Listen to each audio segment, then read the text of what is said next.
Ketika seorang itu sakit, ya sakit-sakit berat, ya stroke, kanker mungkin, atau tumor, atau mungkin ya apalah, jantung, autoimun segala macam gitu tuh. Kalau saya memahami itu, pasti ada sesuatu yang kaitannya dengan hatinya dia, emosinya dia, bukan hanya urusannya dengan mungkin sedih, marah, enggak, panjang itu. Ya, yang itu dia harus benerin dulu. Memperbaiki dengan apa? Kalau kita bicara tentang penyembuhan, ya, kalau babnya tentang penyembuhan, maka kita butuh bahan-bahan bakunya. Ya, bahan baku tadi secara intisel, ya intisel segala macam saya jelaskan tadi. Kemudian dari biji-bijian. Jadi biji-bijian itu Anda mulai perbanyak makan. Ya, termasuk ada satu bunga yang dia punya antioksidan tinggi, intiselnya juga banyak, dan dia juga punya efek relaksasi. Ya, ada 2 nih. Ini coba Anda nanti mulai konsumsi. Yang pertama itu, ternyata ketika kita bicara tentang penyakit gitu ya, bahwa sesungguhnya ya tidak hanya penyakit, orang yang pengen sehat, ya kemudian dia pengen pengen tetap sehat gitu kan, itu sebenarnya tidak jauh-jauh dari apa yang sudah Allah tanda kutip install dalam dirinya. Ya, install. Kalau kita lihat bahwa bagaimana Nabi Adam, atau mungkin bagaimana iblis la'natullah alaih menggoda Nabi Adam. Di situ kan kita tahu dalam beberapa ayat dalam Al-Qur'an, iblis mengatakan kecuali, kata iblis, ya, kecuali. Jadi semua tuh nanti terkena fitnah atau godaan, ujian dari iblis dan syaitan laknatullah alaihi itu, kecuali, kata iblis, orang-orang yang ikhlas. Itu yang pertama. Lalu yang kedua apa? Kecuali orang-orang yang bersyukur, dan sedikit sekali dari mereka itu yang bersyukur, kata iblis. Ya. Maka kalau kita kembalikan pada diri kita, sesungguhnya kalau berkaitan dengan bagaimana kita mengaktifkan katakanlah kemampuan tubuh kita ini untuk memperbaiki dirinya, gak jauh-jauh dari hal-hal tadi sebenarnya. Ya, gak jauh-jauh dari hal tadi. Yaitu apa? Yaitu yang berkaitan dengan bagaimana kita menjaga keikhlasan kita, bagaimana kita menjaga rasa syukur kita tetap stabil, sabar kita tetap stabil, sehingga tidak banyak keluhan yang muncul atau keluar dari lisan kita. Maka para ulama zaman dulu memberikan pedoman tentang itu. Salah satunya apa? Salah satunya adalah bagaimana kita memperbanyak amal-amal soleh, amal kebaikan yang tidak banyak orang tahu. Ya, itu salah satu caranya. Jadi semakin banyak amal tersembunyi yang kita kerjakan, semakin aman diri kita. Amal tersembunyi. Lalu ada kaitan apa itu semua dengan dengan kesehatan jiwa kita? Ada suatu kisah yang mungkin kalau Anda pernah membaca buku La Tahzan karangan Dr. Aid Al-Qarni itu, di situ dijelaskan ada seorang yang dia divonis ya sakit dan umurnya tidak lama berdasarkan teori tentang penyakit itu, katakanlah kayak begitu. Meskipun tidak mesti juga kita mengikuti 100%, karena yang namanya ajal itu kembali pada Allah saja. Lalu akhirnya dia apa? Dia melakukan suatu hal yang akhirnya membahagiakan, menyenangkan diri dia, pergi berlayar, ya, dia menyewa kapal. Akhirnya berapa bulan seperti itu dia pergi sewa kapal dan tidak ingat sama sekali tentang penyakitnya. Lalu akhirnya ketika balik-balik lagi beberapa bulan kemudian, ternyata dia bisa, atau penyakitnya tadi, tumor atau kanker itu mulai mengecil, bahkan menghilang. Ya, ini sebenarnya bentuk bagaimana kita memberi makanan kepada jiwa kita itu. Memberi makanan kepada jiwa, dan itu kadang-kadang hal-hal yang sederhana, ya. Kalau mungkin orang sekarang mungkin menyebutnya healing gitu ya, healing. Tapi sebenarnya nggak sesederhana itu juga. Sebab apa? Kalau kita tidak mengenal, tidak mengerti mengapa kita diberikan satu kondisi, maka itu tuh Bapak Ibu sekalian, jamaah sekalian, tidak membuat kita sadar apa masalah dalam hidup kita. Contoh. Kalau mungkin Anda yang sudah mengikuti banyak video-video saya, kajian-kajian saya, mungkin sudah banyak saya sampaikan, kalau bisa jangan makan ini, kurangi makan ini, gitu-gitu kan. Sudah banyak kan? Diikutin nggak? Banyak yang enggak kan? Banyak yang enggak. Banyak enggaknya. Ya sekali-sekali hilap lah dok, dia bilang gitu kan. Kalau hilap hari ini hilap, besok hilap lagi, namanya doyan bukan hilap. Kan gitu. Nah pertanyaannya, terus saya bilang lagi, misalkan saya bilang puasa itu bermanfaat bagi kesehatan, misalnya gitu kan. Kan gitu kan. Semua sudah tahu itu. Tapi kan nyuruh tangan ini berhenti untuk ngambil makanan atau minuman dimasukkan ke mulut itu kan bukan hal sederhana dan hal mudah sebenarnya kan. Susah loh. Apalagi atas nama jangan mubazir. Betul lah. Anak makan gak habis biar gak mubazir, ya makan lagi. Itu aja kerjaannya. Biar gak mubazir gitu kan. Tapi yang terjadi apa? Pertanyaannya, oke lah itu sebulan mungkin hilap gitu kan. Hilap terus-terusan ya bukan hilap. Ya, tapi doyan namanya. Jadi bagaimana caranya untuk menghentikan kita tidak makan kan gitu misalkan. Ya udah tahu puasa kan. Kurangi makan. Saya kemarin ada lihat suatu video seorang profesor ya di Amerika itu umurnya 53 tahun, wajahnya kayak 30 ya. Masih anu sekali dia, masih apa namanya sangat sehat bugar gitu kan.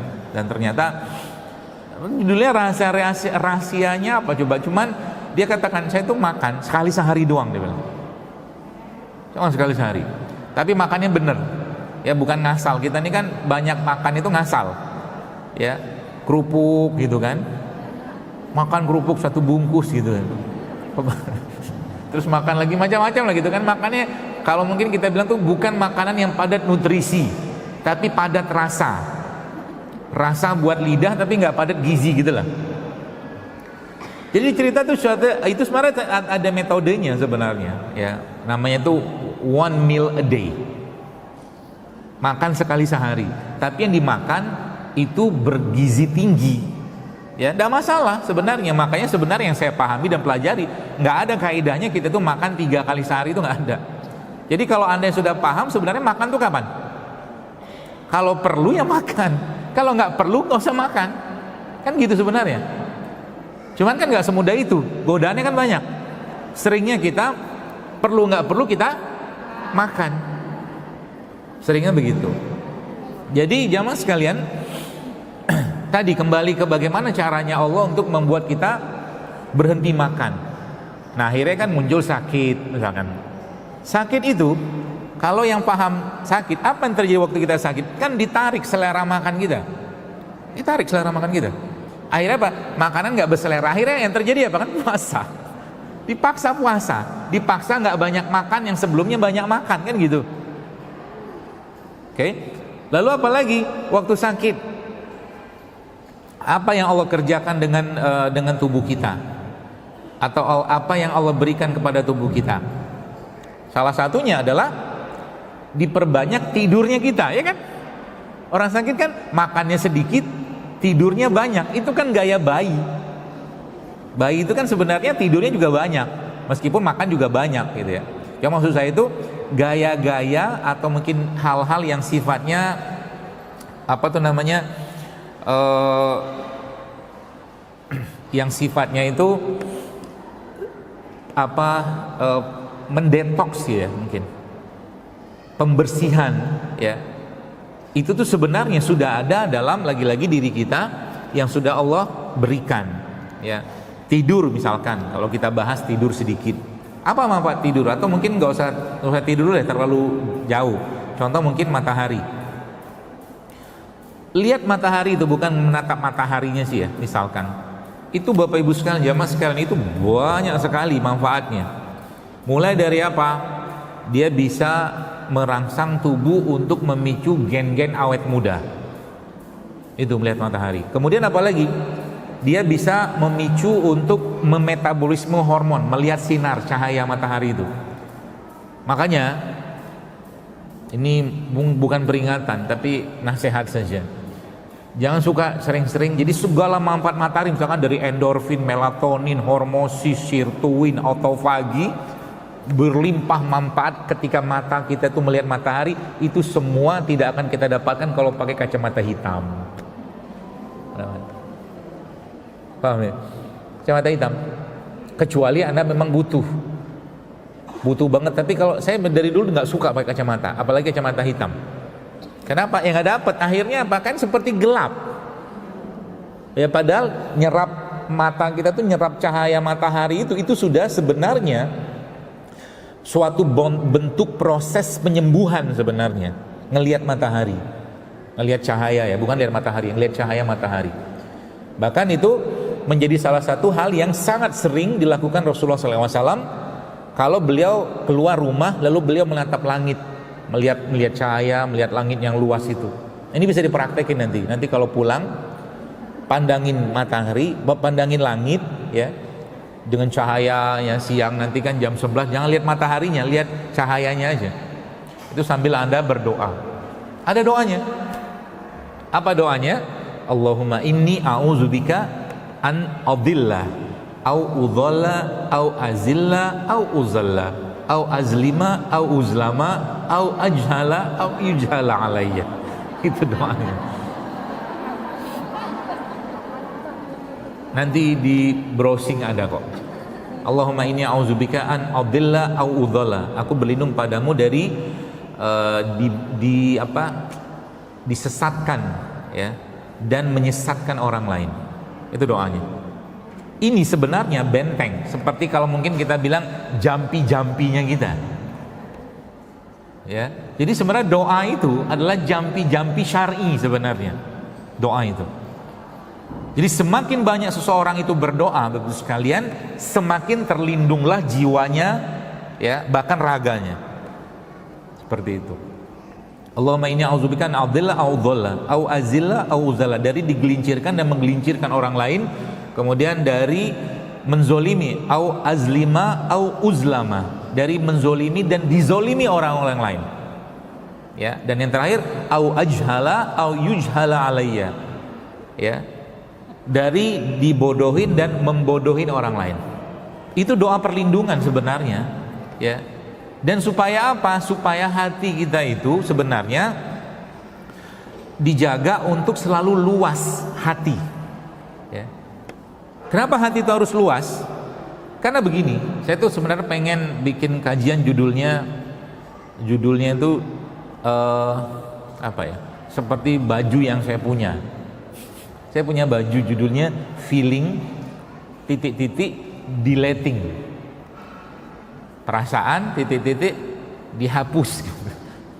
Jadi ada waktu-waktu tertentu kita tuh nggak perlu pakai perasaan terus. Sebab kalau semua dirasa-rasa, aku tuh benci banget sama itu misalkan, aku nggak suka banget, dia tuh menghina aku, itu nggak pakai perasaan terus.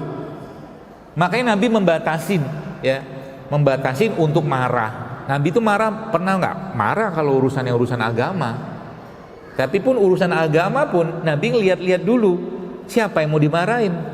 Contoh kayak begini, kita pernah dengar hadisnya kan, Nabi lagi ngisi dalam suatu halaqah dengan sahabat, tiba-tiba ada Arab Badui masuk, datang kencing di masjid. Harusnya marah kan, tapi Nabi nggak marah. Dilihat dulu siapa yang harus dimarahin gitu loh. Nah, doa-doa seperti ini Bapak Ibu sekalian ya, atau mungkin bacaan-bacaan itu, fungsi sebenarnya itu apa? Fungsi sebenarnya itu adalah untuk melindungi jiwa kita ya. Jiwa terlindungi, hati terlindungi, iman terlindungi. Kenapa? Sering kalinya kita tuh lupa ya. Lupa dengan apa? Lupa dengan kita tuh gini loh. Saya sering sekali mendapatkan orang-orang kayak begini ya. Dia ngaji tiap hari ngaji ya. Tapi ketika ada suatu masalah, kondisi yang sifatnya itu memerlukan asupan nutrisi ilmu dari apa yang dia pelajari, nggak nyambung, putus dia. Paham nggak? Nah itu sebabnya hari-hari kita itu Bapak Ibu sekalian, jamaah sekalian, perlu minta hidayah. Jadi ketika ada masalah, ilmu yang kita pelajarin itu bisa kita pakai di situ, bukan dilupakan gara-gara was-was ya, gara-gara kecemasan. Contoh mungkin di zaman pandemi kemarin, kayak orang lupa lupa tentang ya Allah yang mentakdirkan gitu kan. Ada orang yang mungkin luar biasa terpaparnya dengan virus misalkan, tapi nggak kena juga. Menjaga sih wajib secara ikhtiar kita, cuman kadang-kadang kita tuh lupa bahwa ada Allah yang mengendalikan itu. Maka sebenarnya tulisan saya kemarin itu yang Anda baca di Instagram yang ada gambar galaksi segala macam itu kan sebenarnya tulisan untuk ngingetin gitu loh, bahwa ini ada yang ngatur, ini ada yang ngurus. Jangan terlalu banyak semua tuh diikutkan dengan perasaan gitu loh. Kenapa? Jiwa kita itu kecenderungannya atau nafsu kita tuh mengajak kepada keburukan, maka dia harus dipakein tali gitu loh, ditarik gitu loh. Contoh mungkin antara tadi, mungkin dalam tema makan saja, antara makan sama tidak makan kita pengennya makan terus, antara tidur sama tidak tidur ya pengennya tidur terus gitu loh ya, apalagi macam-macam lah gitu kan, yang berlebihan segala macam. Makanya kalau bicara pada katakanlah pada tema makanan, ketika setan iblis nggak bisa menggoda kita dalam urusan halal ya, dia masuk ke bab berikutnya. Bab tema berikutnya apa? Dia godain kita dalam urusan toyib, kan gitu kan. Toyib juga nggak jalan, dia pakai yang ke berlebihan. Itu nggak dipakai lagi, dia punya banyak strategi luar biasa ya, sehingga kita tuh lupa bahwa sebenarnya lagi-lagi Allah tuh sudah membenamkan dalam diri kita itu kekuatan itu. Sebenarnya kekuatan yang paling utama justru apa? Justru kalimat yang Allah sampaikan atau tanyakan kepada kita saat kita masih dalam kandungan, alastu birabbikum, aku ini Tuhanmu gak? Iya kata kita.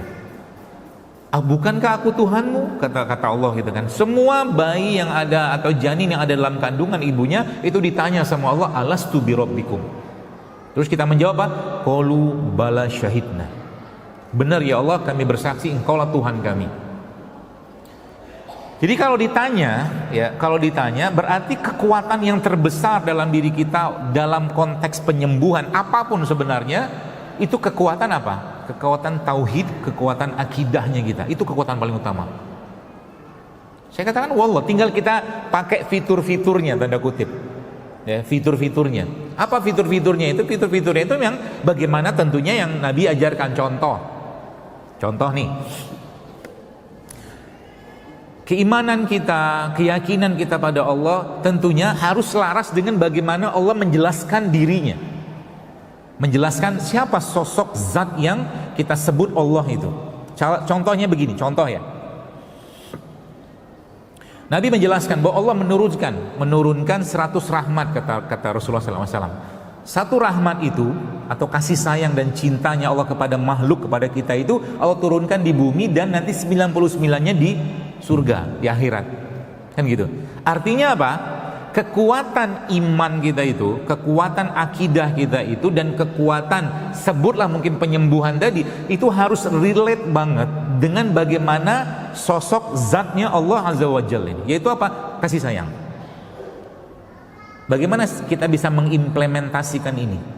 Ya, implementasinya begini. Ketika seorang itu sakit, ya sakit berat, ya stroke, kanker mungkin, atau tumor, atau mungkin ya apalah, jantung, autoimun segala macam gitu tuh. Kalau saya memahami itu, pasti ada sesuatu yang kaitannya dengan hatinya dia, emosinya dia, bukan hanya urusannya dengan mungkin sedih, marah, enggak, panjang itu. Ya, yang itu dia harus benerin dulu. Memperbaiki dengan apa? Dia harus minta sama Allah untuk apa? Memenuhi hatinya dia itu dengan kasih sayang, sehingga apa?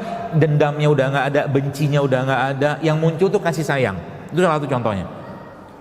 Bentuknya apa? Bentuk aplikasinya misalkan nih, nanti coba deh kalau ada yang sakit dan masih bisa jalan, ya coba mulai dipraktekin itu. Apa caranya? Coba ajak mereka itu datangin orang-orang susah, ya. Terus mereka yang langsung memberi, ya, mereka yang langsung memberikan, entah itu makanan, uang, apa aja, orang yang sakit tadi itu, sehingga nanti itulah interaksi kasih sayangnya. Ya, bahkan Nabi menjelaskan, sebabnya kalian diampuni itu, kata Rasulullah SAW, itu karena apa? Karena orang-orang lemah di antara kalian, karena di situ rahmat dan kasih sayangnya Allah berlimpah di situ. Ya. Dan itu kita bisa, meskipun katakanlah tidak sakit kita juga, kalau sakit lebih bagus lagi, kasih sayang, cinta mulai penuh dalam diri kita itu. Sebab apa? Tanpa itu, saya katakan berat, bahkan mungkin Allah tidak akan turunkan penyembuhan. Kalaupun ada, itu biasa akan balik lagi. Contoh, ya, saya kemarin dapat ada 2 cerita saya mau cerita. Cerita pertama begini. Jadi kemarin tuh ada satu waktu saya pergi, ya. Saya emang salah satu kebiasaan itu ya, nama juga manusia, kita butuh dicas gitu ya. Ada bapak-bapak jualan air tebu, ya, jualan air tebu. Terus saya mampir gitu kan pas ada ngisi suatu acara di daerah Tangerang, Banten itu. Terus saya tanya dia, "Bapak berapa tebunya?" Saya beli banyak, cuma 4 kalau salah saya beli. Satu botol, bukan cup, plastik. Ya, plastik mungkin 1/4 kilo itu cuma 5.000. Lalu entah dia terilhamkan saja, saya tanya, "Bapak anaknya berapa?" "Anaknya 4," dia bilang. Terus, oh ya, kemudian saya kasihlah uang sama dia. Kasih uang, ini buat anak pertama, buat anak kedua, anak ketiga, anak keempat. Ini buat bapak, buat istri bapak. Nangis dia. Ya. Cukup banyak uang saya kasih itu. Saya kasih semua akhirnya sama dia. Uang yang saya pegang di dalam dompet itu, di dalam kantong itu. Akhirnya dia nangisin, cup. Saya peluk dia, senang banget dia. Saya peluk dia, saya tepuk bahunya. Udah pulang, saya bilang. Nanti ketemu sama istri, sama anak. Gak usah jualan lagi, udah cukup. Itu kayaknya buat setengah bulan cukup. Uang yang saya kasih ke dia, mungkin sebulan cukup itu. Dia pergi, sudah alhamdulillah senang. Itu kasih sayang kayak begitu maksud saya. Ya. Makanya ini pelajaran pentingnya. Ya, untuk membangkitkan itu ya. Nggak sakit juga Anda kerjakan jadi. Bapak sekalian begini. Kenapa dalam Islam zakat itu ya, itu disebutkan itu kan sembako kan? Sembako kan? Zakat fitrah mungkin kita diperintahkan Nabi bayarnya dengan beras kan? Asli dengan beras. Karena memang feel-nya Bapak Ibu sekalian itu akan beda, rasanya itu akan beda kalau contoh nih. Misalkan Anda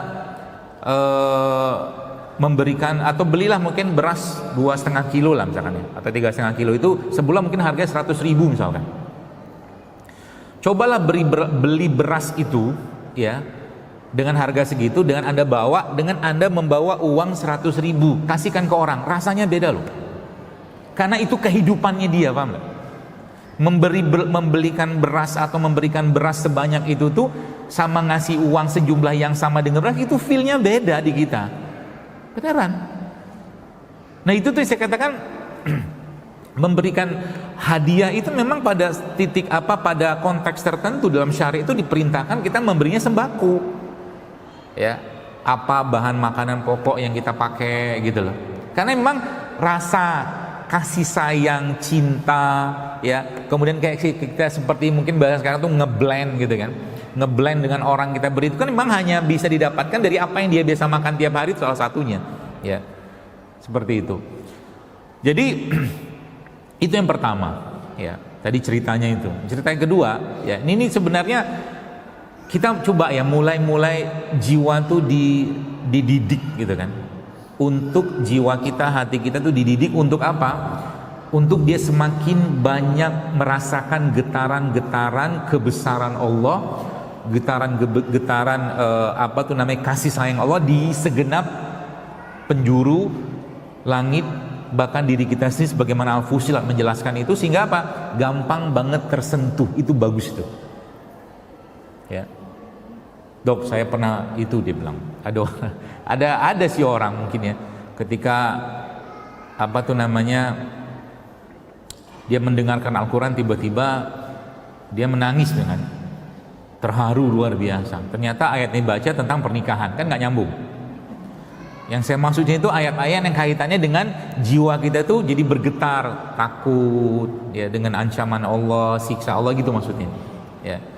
Itu saya pernah cerita di beberapa tempat juga, ada seorang teman lah gitu kan, teman saya itu Masya Allah dia kadang-kadang lihat orang gitu ya di pinggir jalan, mungkin bahkan tukang parkir pun kadang-kadang lihat tukang parkir pun nangis dia. Sampai kayak begitu. Sebenarnya kalau Anda baca satu buku judulnya Tangisan Orang-orang Soleh atau Salafus Soleh yang penulisnya namanya Ibnu Khudamah, itu bagus buku itu. Orang-orang zaman soleh zaman dulu itu bagus sekalian. Lihat matahari itu bisa nangis loh. Kira-kira nangisnya kenapa? Kita aja kan nggak mikir, nangisnya kenapa? Lihat aja matahari, apa mau dilihat? Apa mau dinangisin gitu kan? Kenapa bisa kayak begitu? Karena mereka ngerti hadisnya. Mereka ngerti hadisnya. Apa kata Nabi SAW? Di yaumil hisab nanti itu kan matahari didekatkan sejengkal. Jadi rasa mereka dengan akhirat itu sudah dapat gitu loh. Itu poinnya sebenarnya. Sehingga apa? Gak ada yang perlu dikhawatirkan lagi, gak ada yang perlu disedihkan lagi. Contoh mungkin tadi cerita yang pertama itu, ada cerita lagi tuh, ada sebuah mungkin pasien gitu kan. Subhanallah Bapak sekalian. Ini kekuatan cinta ya, kasih sayang itu ya. Beliau ini semoga Allah sembuhkan dan sehatkan beliau kembali. Ada tumor segede gini nih, sebesar telapak tangan saya ini ya, di salah satu bagian tubuhnya. Jadi keluarganya itu subhanallah ya, ramai berdatangan ngasih semangat, bahkan ada khusus bagian keluarga yang petugas, bukan petugas sih, sebelumnya petugas yang khusus bikin dia ketawa biar happy ya. Kadang-kadang dipanggil tengah malam si fulan dan fulana ini, suami istri ini, subhanallah, setengah 10 malam minta dipanggil untuk menghibur dia, tapi dia datang, memang dia senyum si pasien ini. Keluarga datang ramai, keluarga datang salim. Subhanallah, kemarin saya dapat informasi ini pecah, tumornya pecah ya. Terus juga ramai datang yang menyemangati dia, ngasih ibu kata perhatian, kepedulian, itu kan kasih sayang sebenarnya kan. Dan itu sebenarnya makanannya jiwa itu gitu ya. Maka itu harus dicari. Justru malah itu kekuatan terbesarnya diri kita. Karena dari seluruh asmaul husnanya Allah itu kan ada Al-Muntakim ya, Allah yang Maha Menyiksa. Itu kata Nabi SAW yang paling utama cuma 2, Rahman, Rahim. Coba deh kalau Anda baca tentang kajian asmaul husna itu, hanya 2 itu aja. Yang lain itu tertutupi dengan kasih sayang dan rahmatnya Allah. Harusnya itu kita lagi-lagi masukkan dalam diri kita. Bahkan matahari itu, kalau kembali sedikit ke matahari, cahaya matahari itu ternyata dalam kajian penelitian itu bisa membangkitkan hormon bahagia, hormon kasih sayang, endorfin, melatonin, serotonin. Berjemur doang ya, itu fitur di luarnya kita, tapi dalamnya kita tinggal kita ambil bahan bakunya yang kita bisa membuat jiwa kita itu, Bapak Ibu sekalian, jemaah sekalian itu merasa tadi nyaman. Pada akhirnya apa? Pada akhirnya lihat, pada akhirnya ketika sudah sampai pada titik kepasrahan itu ya, coba lihat doa-doanya para nabi itu kalau sudah sampai pada titik kepasrahan dan mereka sudah nggak mau mikir macam-macam, itu nggak jauh-jauh dari doa apa? Doa yang urusannya atau mungkin narasi bunyinya itu memuji Allah ya, dan biasanya ada kaitan dengan kalimat tauhid. Contoh doanya Nabi Ayub atau Yunus lah dulu. Nabi Yunus ketika dalam perut ikan besar itu kan doanya memuji Allah. Ibarat kata bahasa saya itu seperti merecall kembali ya pertolongan Allah, kebesaran Allah, kekuatan Allah yang sudah Allah Subhanahu wa taala berikan pada diri kita dengan keyakinan tadi. Nabi Yunus doanya kan la ilaha illa anta subhanaka inni kuntu minaz zalimin. Ada nggak doa minta dikeluarkan? Nggak ada. La ilaha illa anta subhanaka inni kuntu minaz zalimin. Nabi Ayub juga sama. Ya. Doanya apa? Doanya Robbi apa tuh namanya? Lupa pula saya. Wa anta arrahmur rahimin belakangnya. Robbi anni massanyad dur. Kan gitu kan? Ya Allah, aku kena penyakit. Kata Nabi Ayub, orang yang kasih penyakit. Yang kasih penyakit Allah sudah tahu juga. Kenapa lagi ngomong sama Allah? Kan gitu. Terus wa anta arhamur rahimin, dan engkaulah yang maha pengasih maha penyayang. Balik-baliknya ke apa? Ke tadi, ke tauhid, ke akidah, keimanan, kekuatan, keyakinan pada Allah. Apalagi kita sudah tahu, ya, dalam surat Asy-Syu'ara sering kita baca, apa itu? Wa iza maritu fahuwa yashfin. Kan itu kan sebenarnya semacam informasi untuk mengingatkan kita, kalau Anda berobat atau sakit segala macam, saya katakan bukan itu yang memberikan kekuatan penyembuhan segala macam, tapi Allah yang berkehendak dan Allah yang mengendalikan itu. Contoh mungkin madu, misalkan madu, kalau Anda baca, misalkan ya, kalau kita baca risetnya, penelitiannya apa segala macam, ya, udah terlalu banyak manfaat madu kan gitu. Pertanyaan saya sekarang, bisakah madu ini menyebabkan diabetes atau kencing manis? Bisa. Yang pertama gimana? Ya, sehari dia minum mungkin 2 liter, 3 liter, bisa, itu paling gampang. Ya, sehari minum 1 kilo, 2 kilo, berlebihan. Kan masuk bab yang tadi itu kan. Nah, pertanyaan berikutnya, kalau seandainya itu kita urai lagi, apa yang bisa, kok saya habis madu tiba-tiba gula darah saya naik, luar biasa loh, gitu kan? Bisa nggak gitu? Bisa. Sebelum minum madu tadi, dia udah curiga sama madunya. Dia ngomong, ini jangan-jangan kalau saya minum ini, jangan-jangan kalau saya minum ini naik gula darah saya, kan gitu. Nah ya beneran, itu kan penyakit was-was, ya. Nggak ada. Kalau yang saya pahami dan saya dapatkan, sepanjang tidak berlebihan dan madunya baik, madunya benar, bukan madu-maduan, ya, ada masalah. Tidak ada orang kena diabetes gara-gara minum madu, nggak ada. Itu yang saya ketahuin. Kalau seandainya dia minum kena kencing manis gara-gara minum madu, itu perlu ditelusuri. Entah dia berlebihan, entah dia mungkin madunya nggak benar. Kenapa mustahil? Kenapa? Allah sendiri menjanjikan di dalam madu itu ada kesembuhan. Tidak mungkin Allah mau mencelakakan kita kan? Kayak begitu. Ya. Nah, jadi kembali ke itu tadi, kekuatan akidah, kekuatan keimanan. Makanya ya, lagi-lagi saya sampaikan, ketika Anda bertemu dengan orang-orang yang sakit atau mungkin kita pun sedang sakit, kalau mungkin bahasa orang-orang sekarang, anak-anak tuh chill out man, gitu loh. Tenanglah gitu loh. Allah yang mengendalikan diri kita, ya. Allah yang mengurusin semua urusan kita, bahkan cuma urusan penyakit secuil itu yang enggak juga selama Nabi Ayub yang 18 tahun Allah sembuhkan, cuman Nabi Ayub itu Allah sembuhkan dengan apa? Urkut, kata Allah. Hentakkan kakimu di bawah tempat tidurmu itu sehingga keluar mata air. Kan sembuhnya begitu mudah. Itu banyak kali saya temukan. Ya, pernah satu kisah dalam suatu pelatihan saya mengajar pelatihan tentang herbal gitu-gitulah. Ada yang cerita ke saya begini. Dia bilang begini, "Dok, terima kasih ya." Bukan terima kasih, dia cerita tentang pengalaman dia lah gitu kan. Bapaknya atau ibunya saya lupa itu. Jadi mereka tuh sampai pada titik masalah ginjal, seingat saya lupa penyakitnya apa, tapi intinya dia bilang begini, kita sudah sampai pada titik kepasrahan, sepasrah-pasrahnya, kata dia begitu.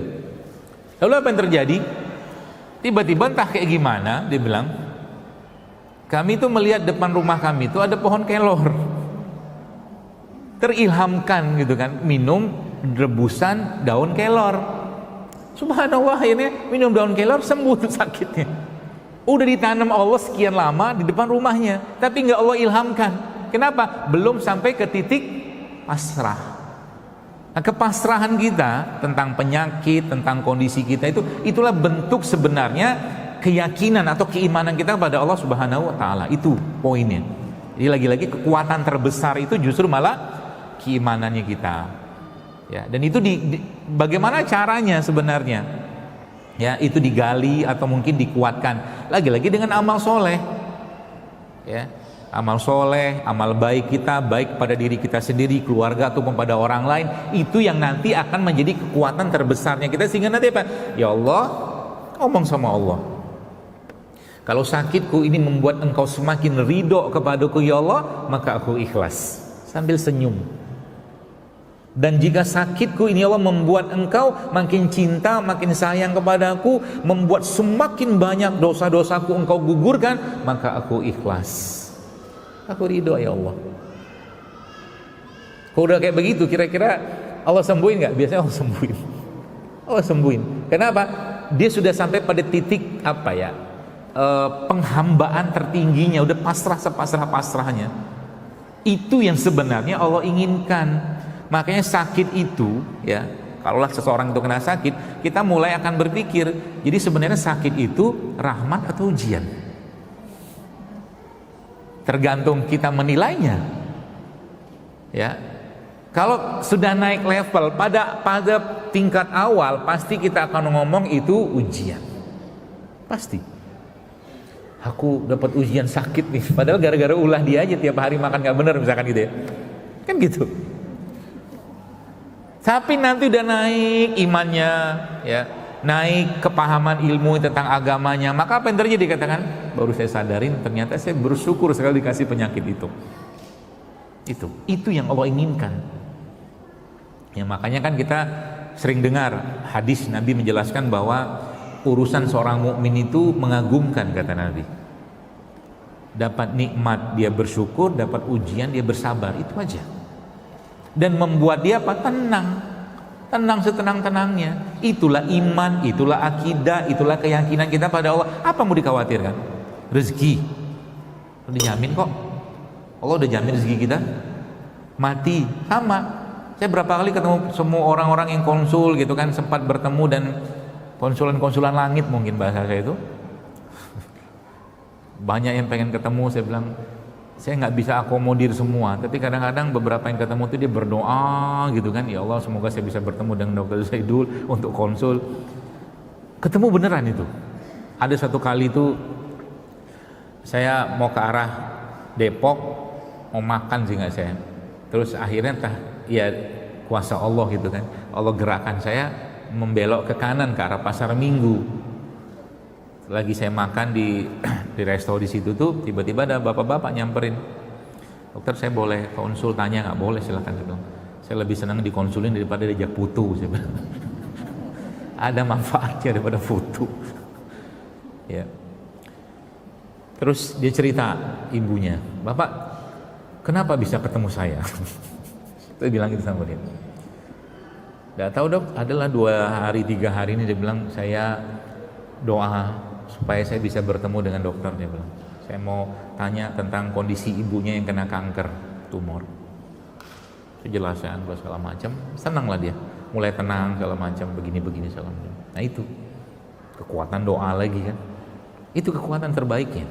Ya, tapi doa itu tidak akan bisa memberikan kekuatan kalau kitanya tidak yakin. Tidak bisa. Yakin itu balik ke bab keimanan tadi kan. Maka berdoalah dengan sungguh-sungguh, kata Nabi.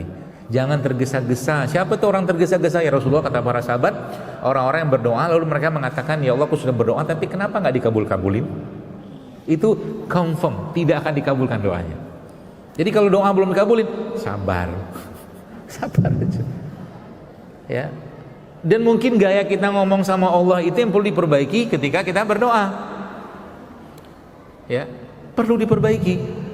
Bagaimana caranya kita ngobrol sama Allah itu perlu diperbaiki supaya apa? Supaya nggak kaku ngobrol sama Allah. Ya Allah, gini nih, aku mau ngomong. Boleh nggak itu? Justru itu Allah senang kayak begitu, beneran deh. Tapi tentunya dengan adab gitu kan. Kita memuji Allah dulu, kita bersolawat dulu, atau membaca tasbih. Jadi salah satu disebutkan ini resep doa supaya dikabulkan Allah itu ada. Ya, banyak caranya muji Allah, atau dalam sebuah riwayat saya disebutkan itu adalah bahwa kita diajarkan atau diajarkan Nabi SAW itu untuk membaca tasbih, tahmid, tahlil 10 kali. Subhanallah, alhamdulillah, Allahu Akbar. Ya. Jadi setelah memuji Allah tadi kita, atau mungkin kalimat di depan itu pembuka doanya alhamdulillah memuji Allah, kita tambahkan dengan tasbih, tahmid, tahlil 10. Ya. Lalu tambahkan lagi dengan apa? Tambahkan lagi dengan doanya Nabi Yunus tadi, la ilaha illa anta subhanaka inni kuntu minaz zalimin. Ya. Tambah lagi boleh nggak? Boleh. Allahumma inni as'aluka bi anna lakal hamd asyhadu annaka antallahu la ilaha illa antal ahadus samad allazi lam yalid wa lam yulad wa lam yakul lahu kufuwan ahad. Nanti dihafalin itu. Itu pembuka doa yang kata Nabi, kalau orang membaca doa dengan membukanya dengan itu, maka doanya akan dikabulkan Allah. Allahumma inni as'aluka bi anni lakal hamd asyhadu annaka antallahu la ilaha illa antal ahad Allahus samad lam yalid wa lam yulad wa lam yakul lahu. Itu baca Al-Ikhlas sebenarnya itu tuh. Cuma dirangkai dalam bentuk doa, kurang lebih kayak begitu. Ya begitu. Nah, baru ngobrol sama Allah, ya Allah begini. Sampaikan aja keluhannya apa. Sehingga nanti apa? Yang kita nikmati itu apa sebenarnya? Jiwanya kita, hatinya kita, imannya kita, lisannya kita, seluruh anggota tubuh kita itu Bapak Ibu sekalian, itu berinteraksi dengan Robnya kita. Itu yang indah nanti. Beneran. Perkara dikabulkan, Allah udah janji, ud'uni astajib lakum. Kau udah dibilangin, kalau kau doa, syarat-syarat doa kau penuhin, kata Allah, pasti akan aku kabulkan. Allah udah ngomong begitu dalam Al-Quran. Ya, asal tadi exclude-nya jangan sampai muncul, nggak yakin, tergesa-gesa, nggak ada adab, nggak boleh. Ya, maka doa-doa para nabi itu, ya, dalam Quran itu doa-doa kayak orang manja-manjaan. Jadi kalau ditanya berarti kekuatan berikutnya setelah keyakinan, iman, akidah tadi apa? Doa. Doa itu bisa mengubah takdir, kata Nabi SAW. Maka berdoalah dengan keyakinan. Kalau nggak dikabulin gimana? Bilang sama Allah, aku tetap baik sangka sama engkau ya, karena gak mungkin engkau menyulitkan aku. Sebutkan saja apa kegusaran hati kita itu, sehingga setan gak ada ruang masuk untuk menimbulkan was-was. Apa susahnya untuk mengobati atau menyembuhkan satu penyakit buat Allah? Gak ada susahnya. Allah gak ada. Cuman yang susah itu apa? Yang susah itu kita berbaik sangka dengan Allahnya, itu yang susah. Gak yakin dengan Allahnya. Ya. Nah, cerita yang tadi itu yang apa, tumor sebesar tangan itu pecah, keluar, ya, cairan putihnya segala macam gitu-gitulah. Kok bisa kayak begitu tadi? Mulai menerima, mulai pasrah, mulai ikhlas, mulai merasakan kasih sayang, cinta, ya. Karena saya sedikit banyak tahu kisahnya beliau ini, seperti itulah. Kekuatan cinta, kasih sayang, kepedulian, dan bahkan apa ya, kalau memang Anda mau tersenyum, tersenyumlah gitu loh. Ya, maksudnya gimana? Ya tertawa tuh boleh, tersenyum itu boleh gitu loh. Jadi kalau saya kadang-kadang ketemu dengan teman-teman atau guru-guru itu bukan ngomongin serius-serius banget juga, ngakak-ngakak aja kita, cuman tentunya dengan nggak berlebihan juga gitu ya. Itu bagian dari apa ya, ada kebahagiaan, ketenangan kita ya, seperti itu. Jadi ini ada kisah satu ya, tapi ini kisahnya konyol ya. Ada kayaknya dalam satu kajian atau mungkin pelatihan apa gitu, seingat saya suatu hari ada, tapi nggak usah ceritain deh. Cerita apa nggak? Udah ngomong ya, udah nanggung. Jadi saya ngajak jamaah itu, saya bilang ya senyum, tertawa, ya, tertawalah semua gitu kan, cerita-cerita apa macam-macam gitu. Ada seorang bapak-bapak lah gitu kan, bapak Fulan lah, Fulan. Menurut saya yang saya sampaikan itu sudah cukup lucu menurut saya, untuk membuat dia tersenyum gitu kan, atau membuat audien atau jamaah ya tersenyum sedikit lah gitu. Tapi dia nggak senyum-senyum. Sampai saya bilang, Bapak Ibu, saya bilang, janganlah kita seperti malaikat Israfil, saya bilang. Malaikat Israfil itu kan dikabarkan Nabi nggak pernah senyum, takut ya, malaikat meniup itu sangkakala itu, trompet itu, karena ketakutan luar biasa. Kita senyum-senyum aja, tetap aja. Mungkin ada satu titik di mana dia nggak kuat juga untuk menahan ketawa. Tertawalah dia, dan saya baru tahu alasan dia untuk menutup mulutnya. Ternyata emang banyak giginya ompong. Itu. Ya sudahlah. Ya, senyum aja kan. Kalau mohon maaf kan ompong juga kan apa namanya, masih bisa senyum. Ya gitulah. Keyakinan, doa, ya, cinta, kasih sayang, ya, itu dipupuk, ya, diberi makanan dia. Ya, sebab justru malah lagi-lagi saya sampaikan itu apa tuh namanya, kekuatan terbesarnya kita harus sekalian. Manusia ini, kalau Anda baca dalam Al-Quran atau kita lihat sebenarnya kita itu dominasi kita itu antara makhluk sosial, ya, dengan makhluk pribadi. Dominasi kita sebenarnya Quran itu lebih banyak menyebutkan kita tuh makhluk sosial. Maksudnya gimana? Contoh nih, kita disuruh berpergian, bertebaran kata Allah dalam Al-Quran. Berjalanlah kalian, bersebaran untuk melihat bagaimana keadaan orang lain gitu. Ya, itu yang pertama. Terus Nabi bilang apa? Sebaik-baik kalian adalah manusia yang paling bermanfaat. Ya. Contoh sekarang begini. Bagaimana sekarang saya sekarang pengen ngajak Bapak Ibu sekalian jamaah sekalian mikir. Tolong kerjakan dalam waktu 5 menit. Saya challenge Anda. Challenge-nya apa? Sekarang teman di kanan atau kiri Anda itu, coba pikirkan, apa kebaikan yang bisa Anda lakukan saat ini kepada dia sekarang?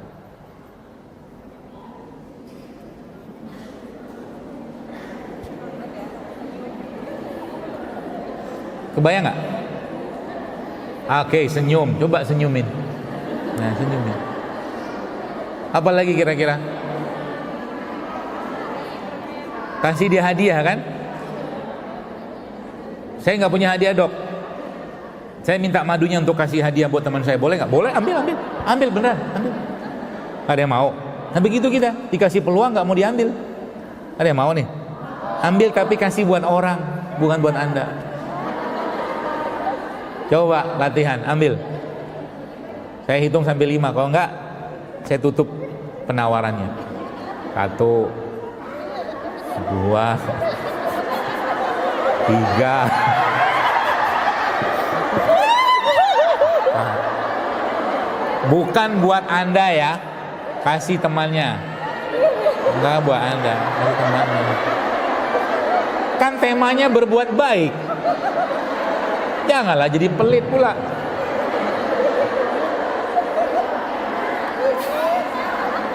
Siapa yang dapat madu tadi? Ibu dapat madu. Senang nggak? Senang. Gitu. Apalagi coba lihat. Apalagi nih lihat. Ini kan yang dapat madu tadi nih. Bagaimana kebaikan tuh berputar. Itu madunya berputar tuh. Saya kasih aja kalian. Kasih lagi. Sampai semua dapat megang madunya. Tidak tahu nanti siapa yang akan dapat itu. Keren itu. Kebaikan yang apa, berantai gitu loh. Tuh, banyak kan? Contoh, ya. Makanya yang paling penting dalam sebuah tuh madunya masih belum beredar. Coba beredar ya. Saya kasih sampai ke belakang. Kan belakang kasihan nggak dapat. Belum belakang banget, belakang lagi. Terus apa lagi? Itu kan kalau kita ngerti ilmu, sekalian subhanallah ya. Anda lihat madu, padahal saya bab memberi atau bersedekah madu itu saya belum pernah dijelaskan secara spesifik oleh Rasulullah. Tapi bab sedekah oke, memberi. Tapi hadis tentang bersedekah air itu ada. Kenapa nggak diambil? Ada. Coba buka. Ada babnya itu. Bersedekah air itu pahalanya besar. Masya Allah tuh nggak ada yang ngambil juga nih. Ayo. Misalkan, Masya Allah. Jadi kan 5 menit Anda sudah bahagia. Makhluk sosial kan. Apalagi sebentar Anda nggak tahu di sini tuh, nggak semua orang di sini hidupnya nggak ada ujian. Pasti semua ada ujian masing-masing. Padahal dengan hal sangat sederhana Anda peluk yang mahram ya. Bapak-bapak mungkin berpikir lain. Yang semahram, Anda peluk teman Anda, lalu Anda bisikan di telinganya, semoga rizkimu lebih banyak hari ini. Ya doa. Masya Allah kan, indah hidup kayak begitu. Kenapa hidup itu nggak jadi indah-indah? Karena sibuk mikirin diri sendiri. Itu aja. Makanya Nabi udah bilang, khairun nas anfa'uhum linnas, kan gitu. Ya, itu doa, ya, tadi keyakinan, cinta, itu power semua itu. Wallah, saya katakan power. Ya, apalagi jiwa itu terus dididik untuk dekat sama Tuhan, sama Allah. Maka nggak ada yang perlu dirisaukan. Ya, sakit.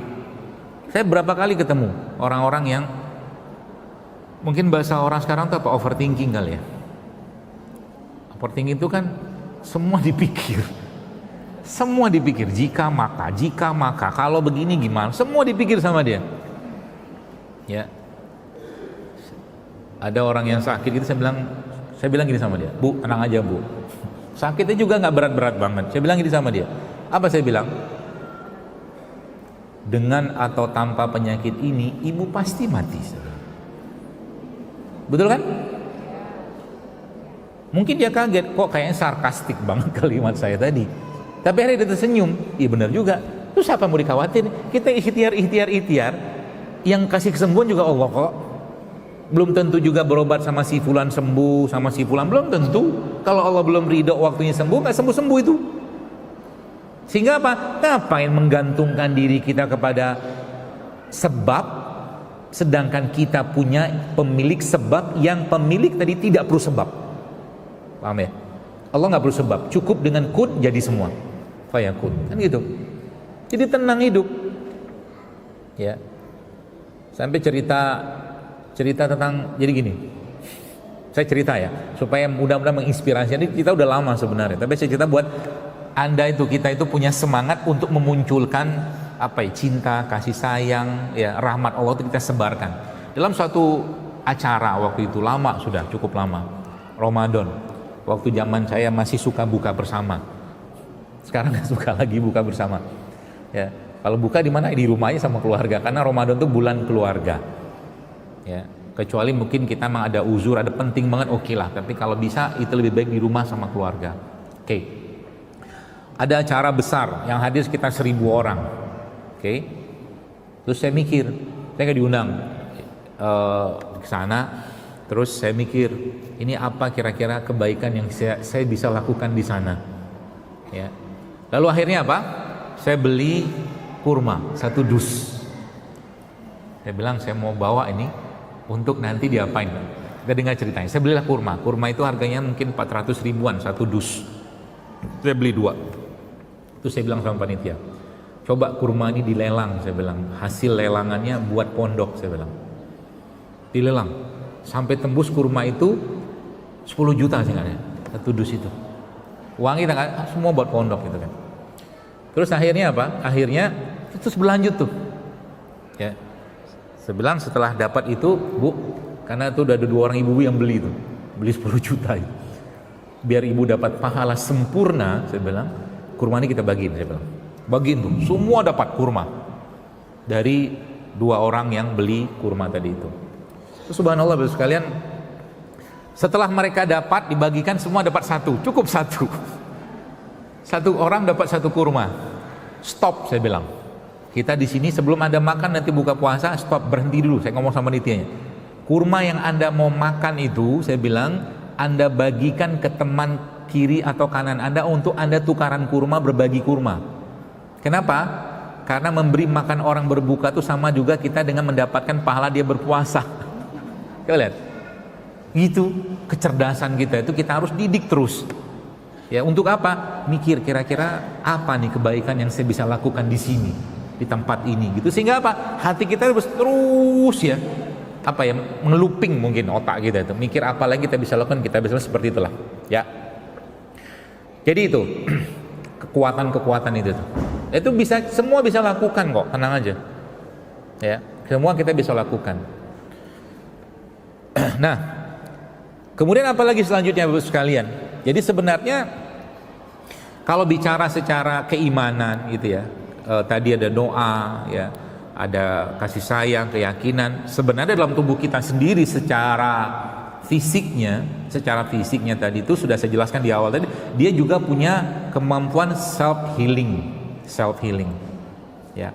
Self healing kita ini atau kemampuan penyembuhan diri kita ini lagi-lagi hanya bisa aktif dengan syarat dan ketentuan.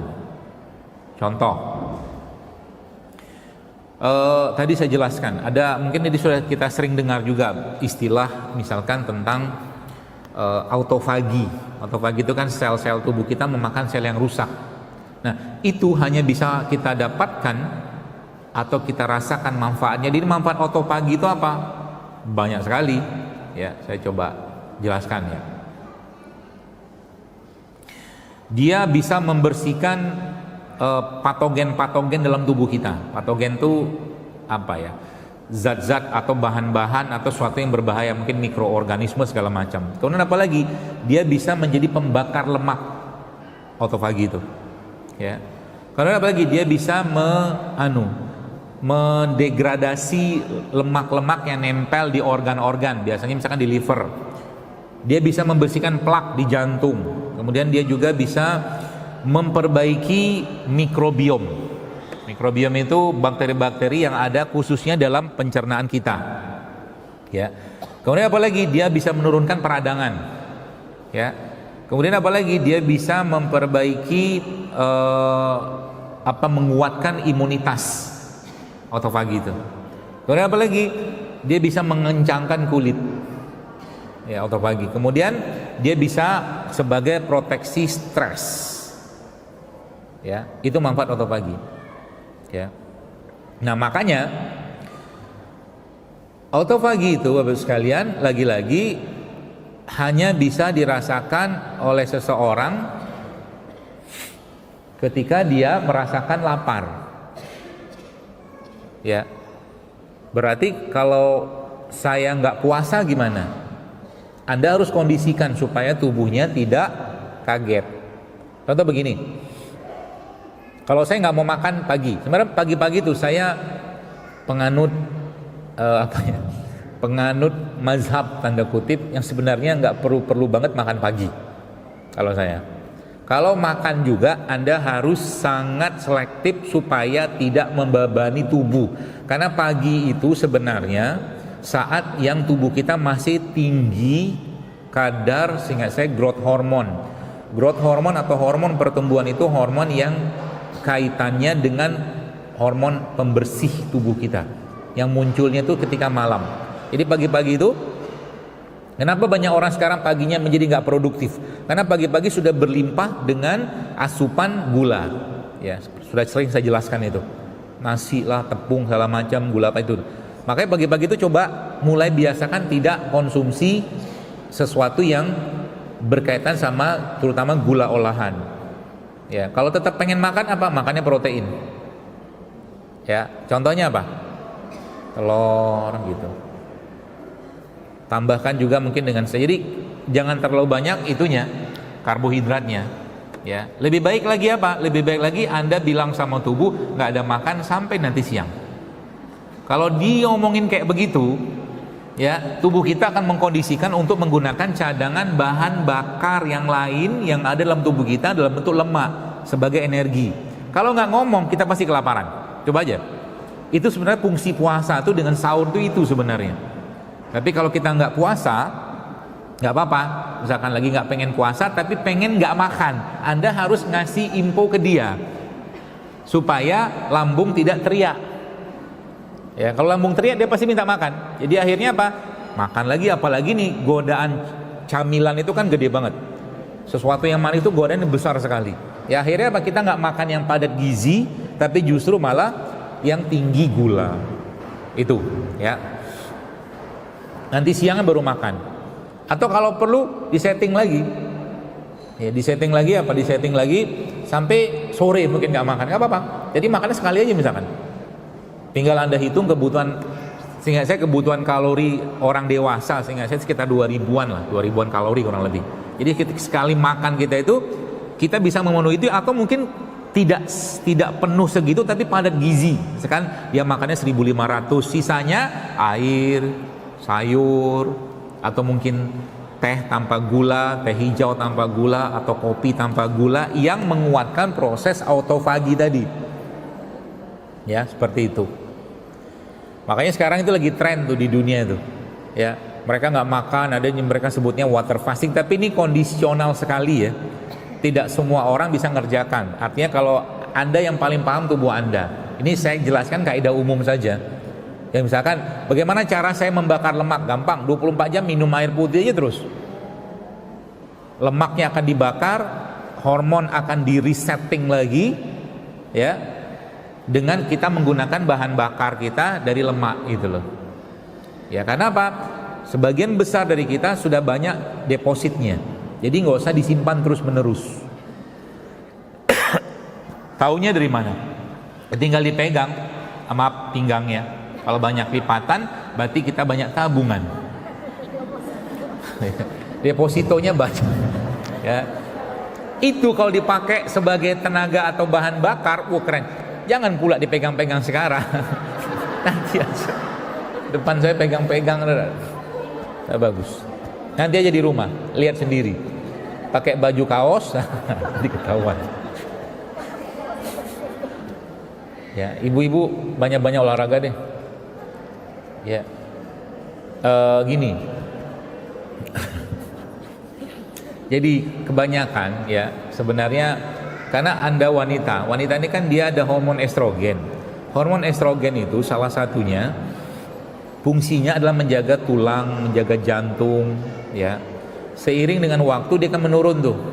Kalau dia nggak dilatih Anda dengan olahraga, ya, akhirnya hormon itu akan tetap turun, tapi akhirnya jantung dan tulangnya itu akan menurun kemampuannya. Makanya banyak wanita-wanita ya, perempuan itu dia mulai mengalami nyeri tulang, sendi, keropos itu 40 tahun, 45 tahun ke atas lah gitu kan, ketika hormonnya sudah mulai kurang.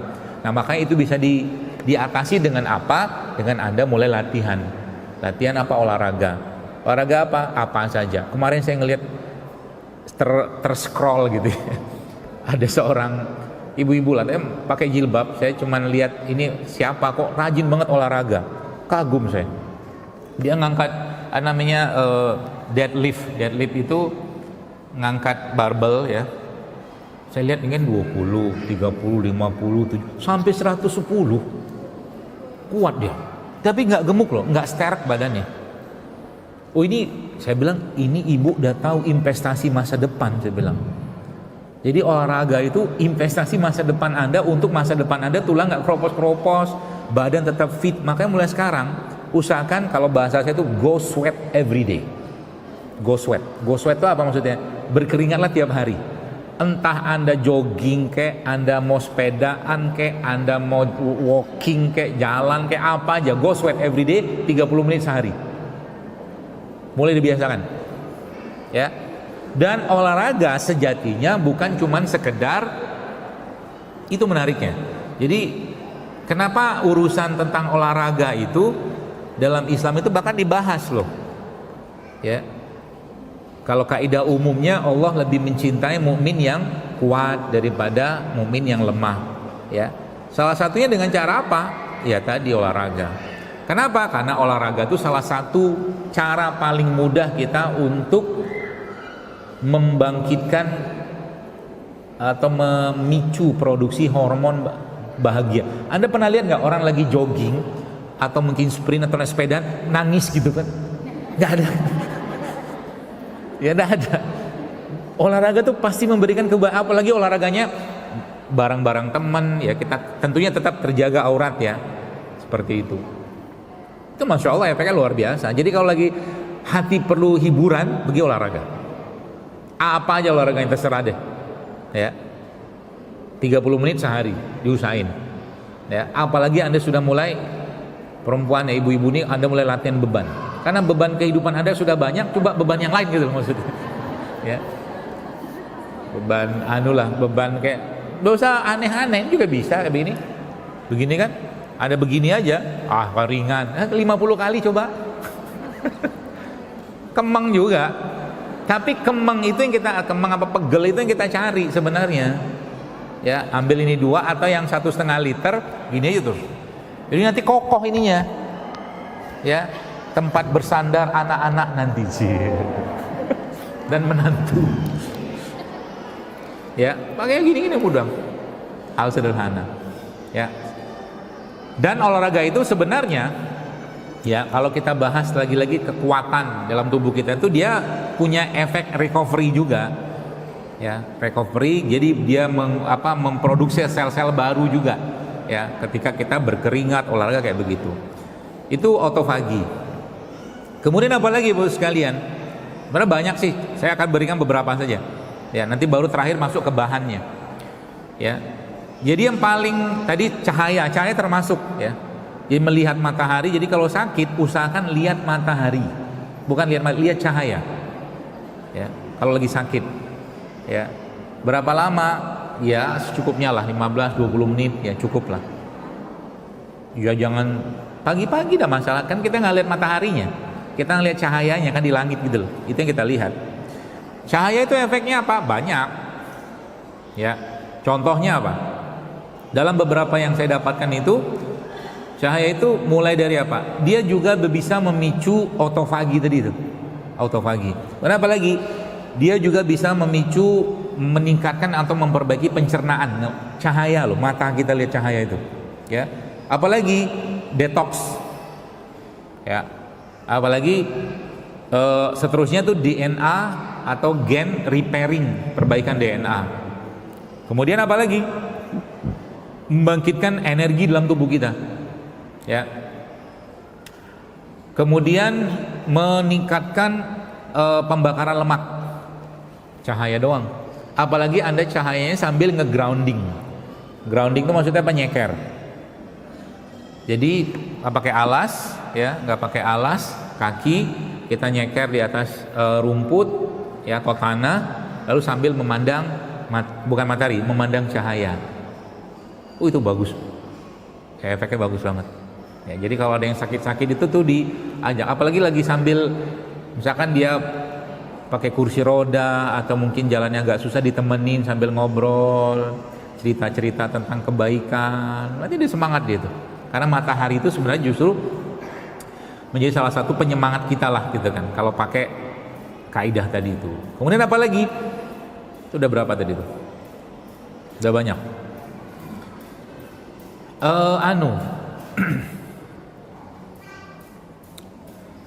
Namanya tuh jam biologis.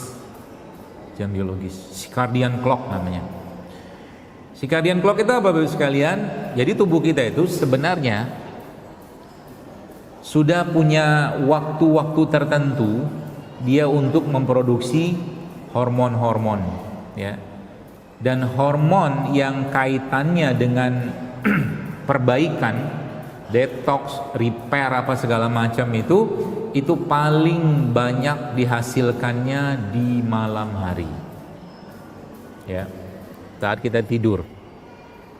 Jadi paling banyak dihasilkan di malam hari. Maka kalau tidak ada uzur, coba mulai latihan habis isya tidur. Kalau tidak ada uzur ya. Dalam arti Anda tidak ada kewajiban atau hal-hal yang harus Anda lakukan, coba mulai biasakan habis isya itu tidur. Terus kalau saya punya kerjaan gimana? Kalau saya punya PR, kerjakannya di malam hari. Di malam hari. Percayalah Anda tidak akan ngantuk kalau tidurnya cukup. Ya. Kalau tidurnya cukup. Apalagi kita sudah tersetting ya. Tersetting apa tuh namanya, otak kita itu dengan kebiasaan tidur tertentu, itu biasanya tidurnya kurang sekalipun dia tetap bangun pada jam tertentu, betul kan? Itu dibiasain. Jadi kalau kita tidur sekarang isya jam 7:30 lah, oke jam 8 kita tidur, nanti jam 1, jam 2 bangun, ngobrol sama Allah. Indah banget, sehingga nanti malam itu menjadi waktu-waktu yang kita rindukan. Apalagi Anda bangunin suami atau suami bangunin Anda, udah dibiasain. Itu cara sehat paling mudah, bangun malam. Dan Nabi sudah jelaskan sholat malam, apalagi Nabi jelaskan sholat malam itu kata Nabi SAW bisa mengusir penyakit, kata Nabi. Dan kalau kemarin saya tulis di Instagram tentang air mata, itu waktu terbaik Anda menangis, paling baik. Ya, air mata itu akan sebenarnya terus efeknya sampai kemana? Kata guru saya begini, kata guru saya. Karena beliau punya kaidah sendiri dalam memahami penyakit. Ya, dia bilang begini, orang-orang yang kolesterolnya itu tinggi, dia bilang, itu kecenderungannya, kata beliau dari pengalaman beliau tentunya, itu subhanallah kata beliau, itulah orang-orang yang hatinya keras, dia bilang, nggak bisa di apa namanya ya, apa ya, dia pokoknya pendapat dia itu yang paling benar. Itu kenapa yang saya tulis di IG kemarin itu sebenarnya ya, hati liver ya, karena liver itu kan salah satu fungsinya memetabolisme lemak kan ya, dia emang ada kaitan juga. Semua organ itu kalau dalam kaidah ya di luar medis biasa lah ya, itu pasti ada emosi yang tersembunyi di situ, semua organ tadi itu ya. Di mana bisa melihat emosi tadi itu? Ya dari penyakit, karakter penyakit itu sebenarnya karakter emosinya. Nah gitu. Karakter penyakit seseorang itu adalah karakter emosinya. Atau dalam kaitan apa? Emosinya itu mungkin berlebihan, ya, sedihnya berlebihan, takutnya berlebihan, ya. Apalagi marahnya berlebihan, dendamnya berlebihan, maka pasti akan ada konsekuensi buat organ di dalam tubuhnya. Makanya kita harus punya standar hidup kalau mungkin kaitannya dengan orang lain. Maksudnya apa? Kalau diomongin sama orang lain, Anda sudah mulai harus Anda sudah mulai harus pakai tadi feeling dilating. Gak usah pakai rasa. Lu mau ngomong apa juga, sok silakan. Gitu loh. Itu maksudnya. Gak usah pakai perasaan. Biarin aja dia ngomong, suka-suka aja. Makasih ya. Nah, gitu-gitu. Supaya apa? Anda atau kita tidak merasa teraniaya, terzolimi. Kan doa tadi itu. Allahumma inni a'udzubika an azlima au uzlama, kan menzolimi dan dizolimi orang lain. Menzolimi itu penganiayaan. Yang dianiaya nanti apa? Bahasa konotasinya itu nanti akan terjemahkan dalam tubuh kita dalam bentuk organ itu akan menderita, gitu loh kurang lebih. Ya, macam-macam penyakitnya. Ya, kenapa? Karena memang sudah diajarkan atau sudah disampaikan Nabi, pengendali emosi organ-organ ini siapa? Ini jantung, mungkin kalau organ fisiknya. Kalau pakai bahasa ruhiyahnya kolbu, kolb. Dia mengendalikan semua. Contoh, saat Anda cemas itu perasaan nggak? Bisa makan nggak? Nggak bisa. Bisa. Makan enak, mau makan nggak enak, apa aja nggak bisa. Lagi cemas nggak bisa. Lagi takut juga sama. Maka kaidah-kaidah bagaimana mengatasi ketakutan, kecemasan, kesedihan itu dalam syariat diatur. Contoh mungkin takut. Bagaimana cara mengatasi takut? Pernah tahu? Kalau lagi ujian, takut nggak? Takut kan? Takut kita. Tapi apakah Anda mundur? Nah, jadi ngobati takut itu apa? Justru dilawan takutnya.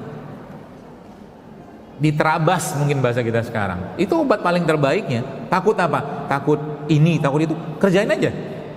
Nanti ketika Anda sampai sudah melakukan itu, takutnya hilang, yang muncul PD. Ya. Kalau PD-nya itu karena keimanan, itu malah justru itu yang terbaik. Para sahabat waktu perang Badar takut nggak? Takut. Waktu perang Badar mereka takut loh. Waktu perang di surat Al-Anfal itu, ya, digambarkan Allah bagaimana keadaan hati para sahabat di surat Al-Anfal. Ya, yas'alunaka 'anil anfal, ya, harta rampasan perang. Itu kan menceritakan tentang perang Badar sebenarnya salah satunya. Tapi surat itu menarik. Surat itu dijadikan Allah urutannya bukan berdasarkan urutan peristiwa, tapi urutan perasaan para sahabat. Coba aja lihat urutannya. Jadi nanti dari 1, nanti 2, 3 berapa itu nanti naik dia ke 40, ayat 40. Ya, apa yang Allah berikan saat itu cara untuk menghilangkan ketakutan para sahabat. Surat Al-Anfal itu menjelaskan. Salah satunya apa? Allah turunkan hujan. Di hujan itu punya fungsi dalam Islam yang disebutkan Allah dalam Al-Quran. Dia menghilangkan ketakutan, dia menguatkan hati kalian, dia menyatukan hati-hati kalian. Itu fungsi hujan. Banyak lagi, ada 4 yang disebut dalam Al-Quran. Dalam Al-Quran menyebutkan secara khusus 4 fungsi hujan. Ya, jadi kalau lagi sekarang kan belum banyak hujan nih, lagi panas, masya Allah. Ya, kalau lagi hujan, hujannya sudah mulai redup, bukan redup, sudah mulai tidak panas banget airnya itu, mandilah hujan. Bergandengan tangan bersama suami dan istri, cari pohon, kayak film India. Itu salah satu cara ya untuk apa? Untuk menguatkan hati kembali. Itu Al-Quran yang bilang. Dia akan mengikat kembali hati-hati kalian. Kata Allah dalam Al-Quran seperti itu. Itu fungsi hujan, menghilangkan takut, ya, masya Allah kan? Itu fitur-fitur di alam semesta, ya. Apalagi kalau anda kalau saya, apa bahasa? Ada gila-gilanya sedikit gitu. Apa gila-gilanya? Ngobrol sama pohon, bilang terima kasih sama dia. Makasih ya, udah bantu kami menghirup oksigen dari fotosintesis. Benar kan? Kira-kira dia paham nggak? Paham. Paham. Kenapa saya bilang saya paham? Orang pohon di zaman Nabi SAW itu kurma itu menangis. Ada loh kisah pohon kurma menangis waktu dia tidak dijadikan lagi sandaran buat Rasulullah SAW. Pohon itu menangis. Saya nggak tahu nangisnya gimana. Cuman sahabat seperti mendengar orang menangis. Wallah, ada hadisnya itu. Betul. Jadi mereka itu makhluk hidup. Ya. Kadang-kadang saya ngobrol sama dia. Masih ya. Kunyit-kunyit itu sudah berapa kali saya ajak ngobrol itu. Kunyit, jahe gitu kan. Ada gila-gilanya sedikit, tapi ya gak gila beneran. Karena emang mereka makhluk hidup. Itu loh. Pohon, apa aja, air itu bahkan disebutkan Allah, wa ja'alna minal ma'i kulla syai'in hayy, kata Allah. Dan kami jadikan air, dari air itu segala sesuatu itu hidup, kata Allah. Berarti airnya hidup kan? Ngobrol sama airnya, makasih ya, air begini nih. Ya Allah, makasih atas airnya. Akhirnya kalimat-kalimat kita tuh jadi apa? Jadi doa. Gitu. Jadi air. Jadi kekuatan penyembuhan tuh kalau masuk ke bab temanya fisik, air. Ya. Kalau sesuatu itu hidup, makanya ada istilah water fasting. Jadi 24 jam dia nggak makan, air putih aja. Ya, seperti itu. Kemudian apa lagi Bapak sekalian? Nah, ini ilmu baru. Saya baru diturunkan ilmu ini. Namanya intisel. Ilmu tentang intisel. Ya, nanti Anda bisa pakai dan buat sendiri di rumah. Saya mau share hari ini. Karena saya sudah bilang sama guru saya itu, saya butuh ilmu kerakyatan dan keumatan. Karena kalau ilmu dia, ilmu kelangitan semua. Terlalu tinggi. Jadi pernah dengar istilah stem cell ya, intisel gitu ya. Itu kan mahal itu. Sekarang banyak orang suntik pakai itu kan. Tapi yang beberapa tuh malah justru dari bahan yang tidak halal. Ya. Nah, jadi stem cell ini ya kita bisa buat dari mana dia?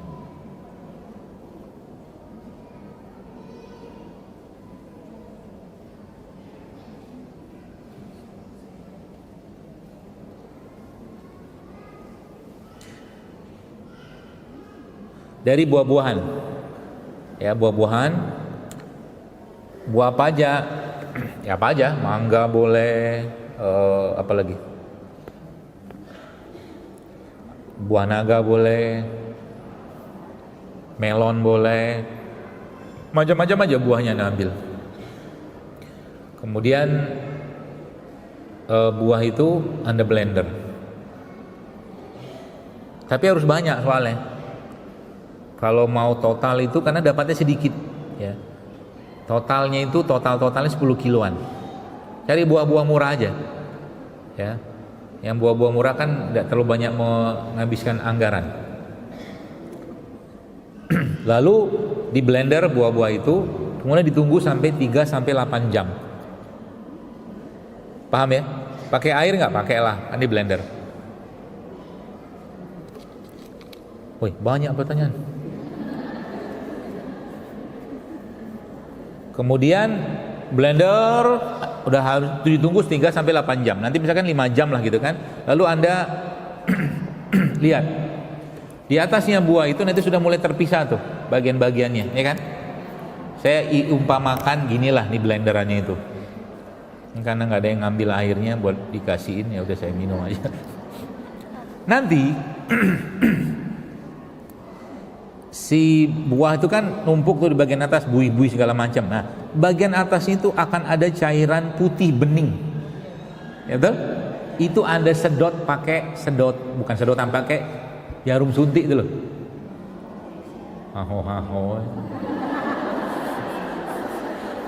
Oh, kebayang ya?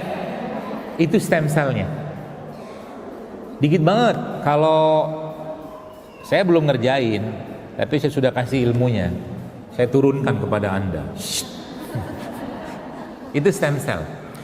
Jadi nanti itu diambil cairan bening itu. Kayaknya kalau 10 kilo tuh cuman jadi berapa mili gitu loh. Jadi dikit banget. Ya. Itunya diapain? Si buahnya bisa jadi pupuk, bisa buat bahan pupuk, bisa, atau kalau belum dia agak aroma ya minum aja, nggak apa-apa airnya itu. Nah itu yang bening itu Anda diambil pakai, bayangkan ini bukan sedotan sih ya, jarum ya, spet gitu ya, sedot gitu. Nah itu kalau itu buat flek muka keren. Oh ya Allah, ya Allah. Kalau sudah urusan kecantikan cepet banget responnya ya. Dioles. Ya, dioles. Itu. Nah, itu jadi sebenarnya buah-buahan itu inti selnya itu nggak banyak. Inti selnya nggak banyak. Inti sel pada buah-buahan itu justru malah letaknya ada pada biji. Misalkan kayak mangga tuh kalau Anda makan mangga, karena bijinya kan di dalam biji tungkupnya itu kan ada biji lagi kan. Nah, itu intinya tuh. Itu kalau Anda mau makan bagus. Rasanya agak-agak sepet memang, tapi bagus. Itu intinya. Jadi dalam kuliah goib terakhir saya itu, nggak kuliah beneran, bukan goib. Kalau kuliah goib kan kuliah online, saya bilang kuliah goib itu. Itu ternyata memang itu tadi stem cell itu kalau sakit minumnya sehari 100 mili, 100 cc. Kalau nggak sakit hari-hari ya dihemat-hemat aja. Karena dikit ya bahan gitu kan. Jadi salah satu buah apa sayur ya? Buah lah ya. Yang paling atau seluruh selnya itu adalah sel inti. Ah nih keren nih. Mau saya kasih tahu. Itu ternyata kurma. Kurma itu seluruh selnya adalah intinya. Jadi kalau Anda makan kurma, kalau bisa biji kurma itu dibikin seduhan kopi itu bagus. Jadi Anda makan sama-sama intinya. Sudah pernah saya jelaskan cara bikinnya di Instagram. Coba dilihat di reelnya saya. Itu cuma disangrai. Nanti kalau beli kurma itu disangrai, dikeringkan, habis itu di blender pakai food processor. Jadi minum kopi kurma, makan kurmanya. Inti sel. Karena banyak yang kita makan. Jadi gini ya, saya kasih tahu ya. Kenapa ada istilah saya, mungkin ada yang pernah dengar, meskipun beberapa istilah ini tuh orang nggak sepakat, tapi saya pakai istilah ini supaya lebih gampang dipahami aja. Istilah itu makanan sampah gitu loh. Makanan sampah tahu ya, makanan-makanan olahan yang berlimpah. Ya makanan secara umum kita tetap menghargai, tapi maksud saya itu kita compare dengan makanan aslinya. Ya, contoh mungkin kalau orang makan sosis, nugget, misalkan gitu kan, itu kan sudah olahan sekali kan, tepungnya lah, penyedapnya, segala macam pengawet, misalkan kayak begitu. Nah, Mangga, contoh nih mangga saja, itu intinya itu cuma 30% loh. Ini real food ya, buah asli. Intinya satu mangga itu sendiri itu cuma 30%, sisanya serat, gula. Bagaimana dengan makanan olahan? Ada intinya nggak? Nyawanya udah nggak ada. Apa maksudnya? Untuk makanan yang masih ada. Saya pikir ngasih surat kajiannya sudah selesai gitu kan. Alhamdulillah. Indikator kajian itu, kajian kesehatan itu sudah mulai menampakkan hasil, nggak banyak pertanyaan. Berarti sudah mulai sehat gitu maksudnya. Itu indikator saya. Kalau masih banyak yang tanya, berarti masih banyak yang perlu perawatan. Ya, belum berjemur mungkin gitu kan. Nah gitu, itu mangga ya. Jadi bayangin makanan-makanan yang nggak ada nyawa. Coba. Akhirnya manusia itu hampir-hampir seperti manusia tanpa nyawa. Yang dimakan sudah tidak adalah intinya lagi, semuanya mangga misalkan. Mangga sisanya serat, gula. Intinya itu ada pada bijinya. Biji kita nggak makan.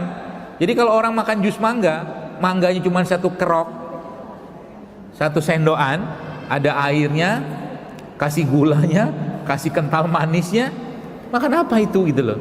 Sehingga apa yang terjadi? Kehidupannya tanpa nyawa, nggak ada semangatnya. Makanya makanan itu memang pengaruhi beneran, ya, makanan itu mempengaruhi. Itu ya kurma. Kemudian satu lagi sebenarnya. Jadi kalau membahas tentang biji-bijian, nah ini Bapak Ibu sekarang saran saya, jadi ada satu lagi nih, saya mau kasih tahu. Salah satu tumbuhan yang itu Masya Allah ya, dia punya manfaat yang spektakuler, baik untuk tanah ataupun dia punya kandungan pada bijinya. Yaitu apa? Biji bunga matahari. Kuaci ya? Itu bagus. Ya, biji bunga matahari. Ya, tapi cari kuaci yang sehat. Jangan pakai penyedap. Di depan belum ada yang jual. Di bazar depan belum ada yang jual biji bunga matahari. Karena sekarang banyakkan kuaci-kuaci pun kasih pemanis buatan lah. Aduh, saya bilang coba bikin kuaci sehat. Kuaci inti. Kan kuaci itu atau biji bunga matahari itu inti selnya banyak sekali. Ya itu.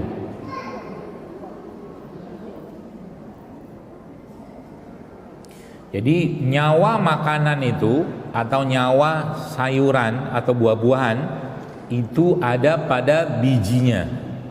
Paham ya? Kalau kalimat ini saya teruskan, maka carilah makanan buah atau sayur yang ditanam pakai biji. Jadi jangan merasa sudah jadi orang kota. Seedless grape, tahu? Anggur tanpa biji. Wah nih saya orang kota nih, makannya nggak perlu di biji. Paham ya? Jadi kalau mau beli buah, sayur, carilah buah dan sayur yang ada bijinya, yang ditanam pakai biji. Zaman dulu, lihat, zaman dulu itu apa tuh namanya, pisang kepok, ubinya gadang-gadang, gede-gede, ya kan? Sekarang karena tanah kita itu sudah kacau, jadi tanah rusak, otomatis buah pasti rusak. Nggak sesuai dengan harusnya. Ya, saya kemarin itu dikirimin mangga podang. Kalau yang orang Kediri, Jawa Timur tuh tahu tuh. Saya posting doang. Sebenarnya saya mau bawa hari ini, tapi qadarullah lupa. Itu mangga kayak dikasih parfum. Wanginya Masya Allah. Saya taruh di mobil, wangi semerbak mobil saya. Mangga podang namanya. Itu kalau daerah Blitar, Jawa Kediri gitu, kalau lagi musim-musimnya itu 7.000, 8.000 sekilo. Tanpa karbit. Makan itu ya Allah enak banget Masya Allah.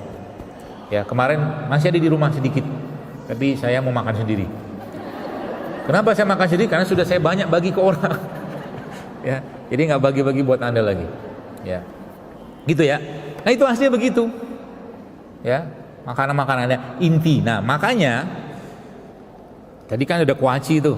Makan kuaci, kurma ya. Satu lagi itu sebenarnya nanti kajian berikutnya aja. Bapak Ibu, ini sedikit sekedar melihat keadaan alam kita. Anda tahu ikan sapu-sapu nggak? Kenal? Ikan sapu-sapu tuh mulutnya moncongnya di mana? Bawah loh. Dulu di depan. Coba tanya. Dulu aslinya kata guru saya, ikan sapu-sapu itu moncongnya itu di depan. Bukan di bawah kata dia. Saya percaya aja. Karena beliau lebih paham dari saya. Jadi gara-gara kerusakan yang masif luar biasa, terjadi perubahan genetikanya ikan sapu-sapu itu karena rusaknya air itu sekarang. Itu maksudnya. Sehingga genetik itu bisa berubah. Serem loh. Makanan itu kalau udah, apalagi yang makanan-makanan yang sudah mohon maaf direkayasa segala macam, itu nggak usah makan deh. Ya, jangan dimakan. Mendingan kita cari yang asli-asli kampung aja. Contoh nih, Anda beli pisang kepok itu, kalau Anda yang pergi ke Sentul atau ke Bogor kan masih banyak tuh item-itemnya. Ya, ada kadang bukan ulat, yang putih-putih itu kayak tepung apa itulah. Itu. Ya. Gak usah cari pisang-pisang yang kinclong-kinclong. Ya. Ada sih beberapa pisang itu emang dilap segala macam. Pisang ya buah-buahan itu sejatinya kayak begitu aja. Warnanya apa segala macam. Nah,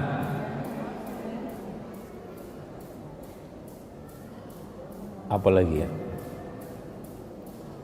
Nanti kajian berikutnya saya kasih resep yang lebih canggih lagi. Tapi sekarang cukup itu dulu. Satu lagi, nah ini dia nih.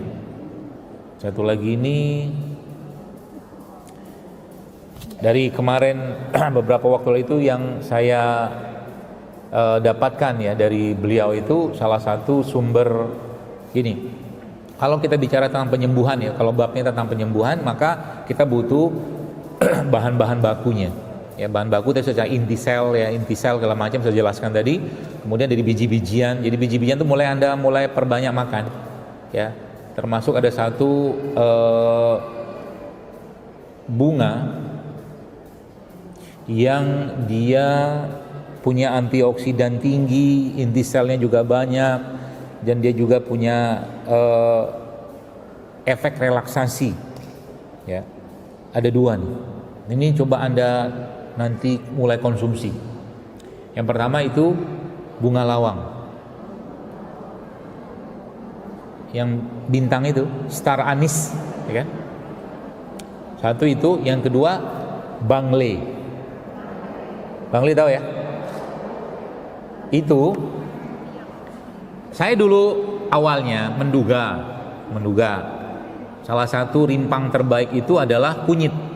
Iya sih terbaik. Cuma di atasnya kunyit itu justru malah yang saya tanyakan waktu itu adalah justru malah bangle ini.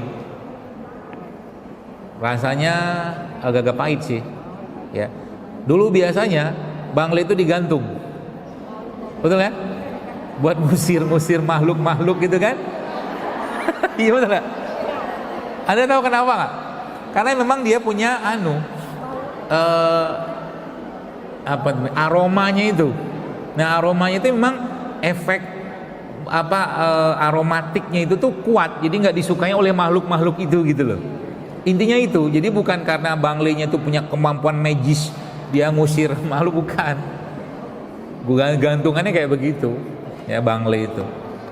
Nah, itu dimakan, konsumsi itu bangle. Berarti boleh single nggak usah single, campur aja.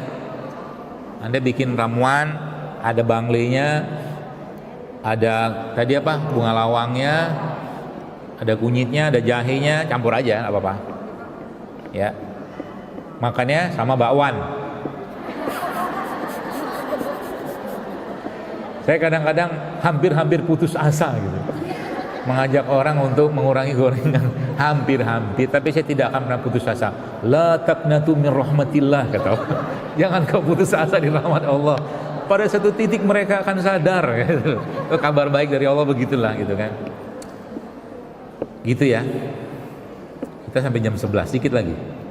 Nah, jadi sebenarnya Bapak sekalian, Anda tahu kelapa kopior? Kelapa kopior itu kenapa terjadi begitu? Itu tuh kelapa malnutrisi sebenarnya. Tapi dia justru malah banyak bakterinya, bagus.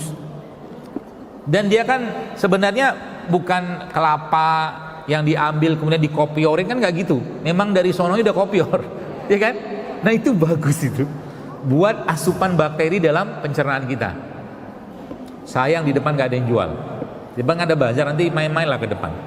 Tengok-tengok di depan itu saudara kita yang jualan itu jualannya apa saja. Kalau bisa Anda bikin bahagia mereka. Bahagianya pedagang apa? Dibeli, belilah satu. Ya. Jualannya banyak.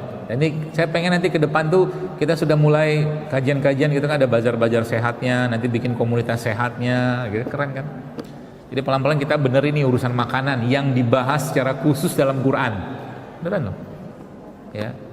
Ngajinya sekali-sekali yang lain biar ustadz-ustadznya nggak pada obesitas.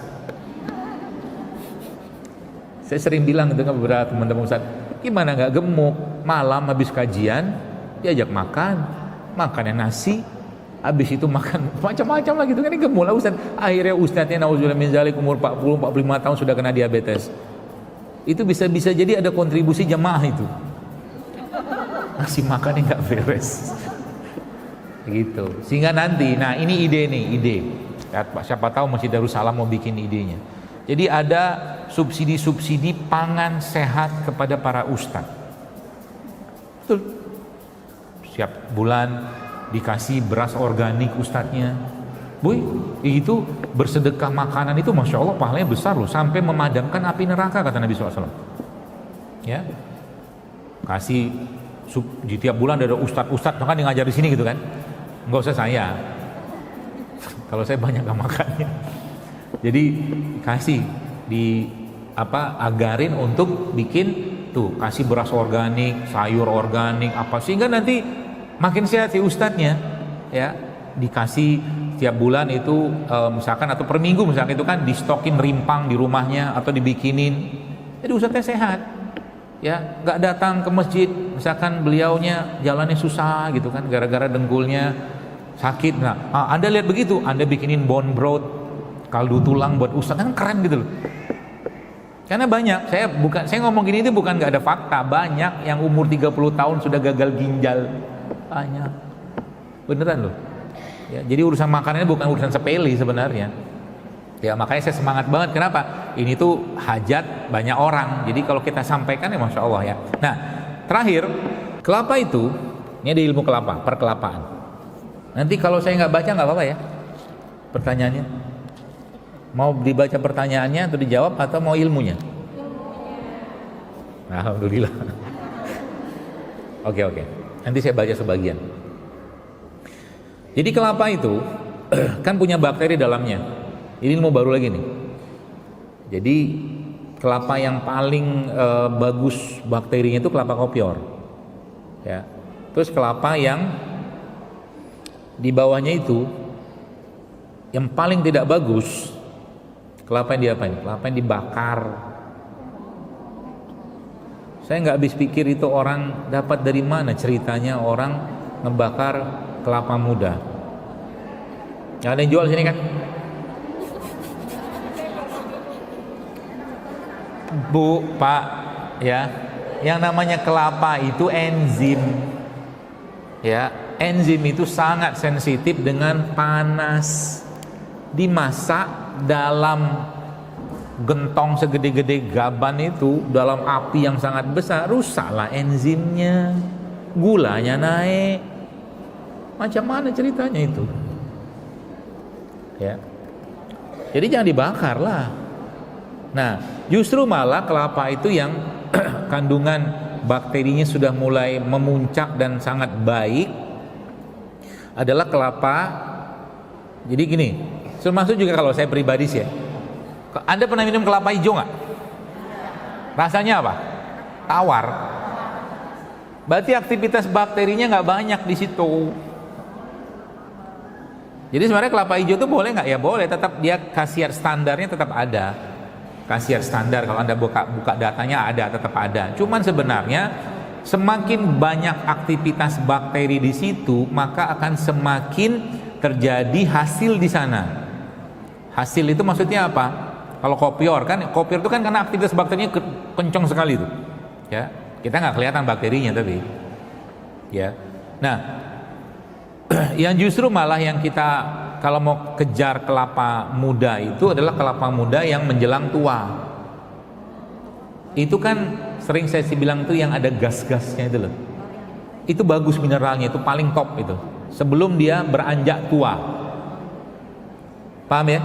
Jadi kelapa muda yang dagingnya itu masih keras, sudah keras dan airnya itu biasanya manisnya itu lebih naik dan lebih banyak gasnya. Nah, gasnya itu tuh adalah aktivitas mikroba di dalam kelapa itu.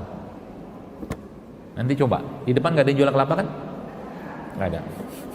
Nanti mampir. Kalau saya biasanya sudah tahu, saya punya langganan kelapa, bang, yang keras satu, yang lembut satu, dagingnya. Nah, itu kenyang banget, dagingnya itu udah seperti kayak kelapa buat parutan santan tuh, santan. Cuman masih bisa dimakan lebih, ada lunak-lunaknya lah. Itu makan itu masya Allah kan? Ya, itu kelapa. Kelapa itu sebenarnya isinya apa? Ya lagi-lagi banyak inti sel tubuh kita tuh ada pada kelapa. Jadi kalau babnya fisik tadi saya jelaskan tadi itu adalah bahwa semakin banyak inti sel dan nyawa sel yang kita konsumsi dalam produk-produk yang Allah ciptakan itu semakin bagus reparasinya itu.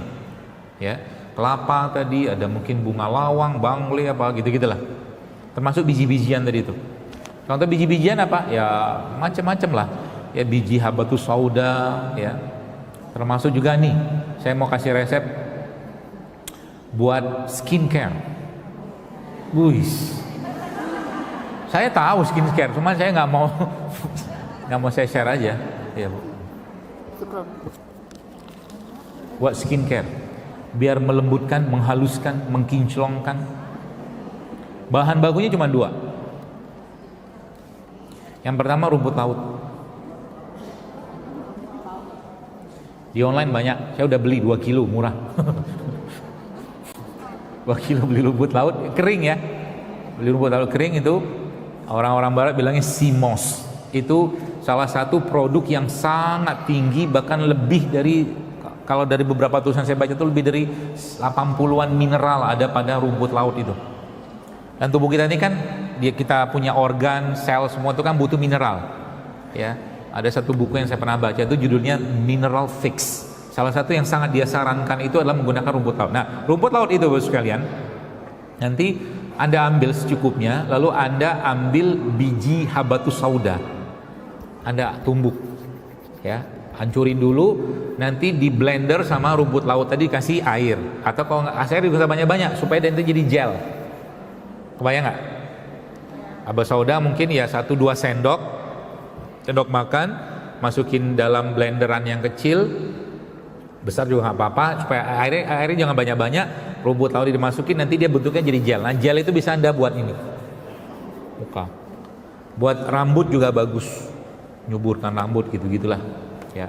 Buat yang apa namanya hitam-hitam itu juga bagus. Apalagi nanti di situ Anda tambahkan sedikit sama madu ya, seperti itu. Mudah kan? Mudah. Banyak sebenarnya skincare alam itu banyak banget ya. Asal jangan kita terkecoh aja. Kalau Anda yang pernah lihat story-nya saya, ya, saya pernah bilang sebenarnya kita tuh nggak butuh-butuh banget sunscreen. Apa tuh?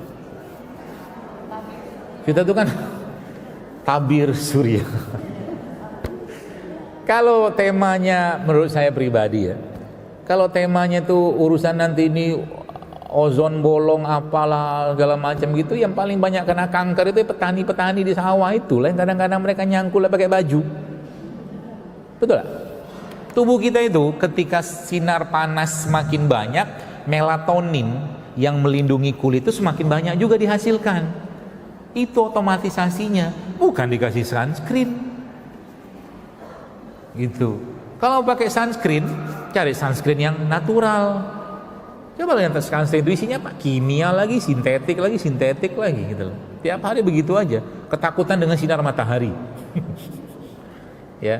Padahal sinar matahari udah kita bahas kan, dia justru malah bikin bahagia kan? Gitu loh. Jadi kalau saya justru malah pas lagi dapat paparan panas itu ya saya senang banget. Ya, apalagi pas naik gunung. Ya, naik gunung. Ya, seperti itulah. Kemudian bagaimana caranya penyembuhan alergi debu? Jangan dekat-dekat sama debu.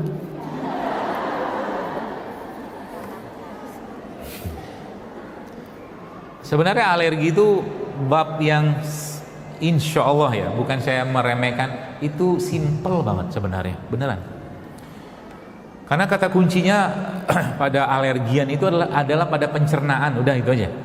Kalau pencernaannya bagus, pasti lama-lama alerginya hilang. Saya punya sahabat, saya itu dulunya dia cerita dia tuh alergi udang. Tapi mudah-mudahan kita nggak alergi duit ya. Ada duit gatal-gatal gitu, pegang duit gatal-gatal, janganlah. Ya.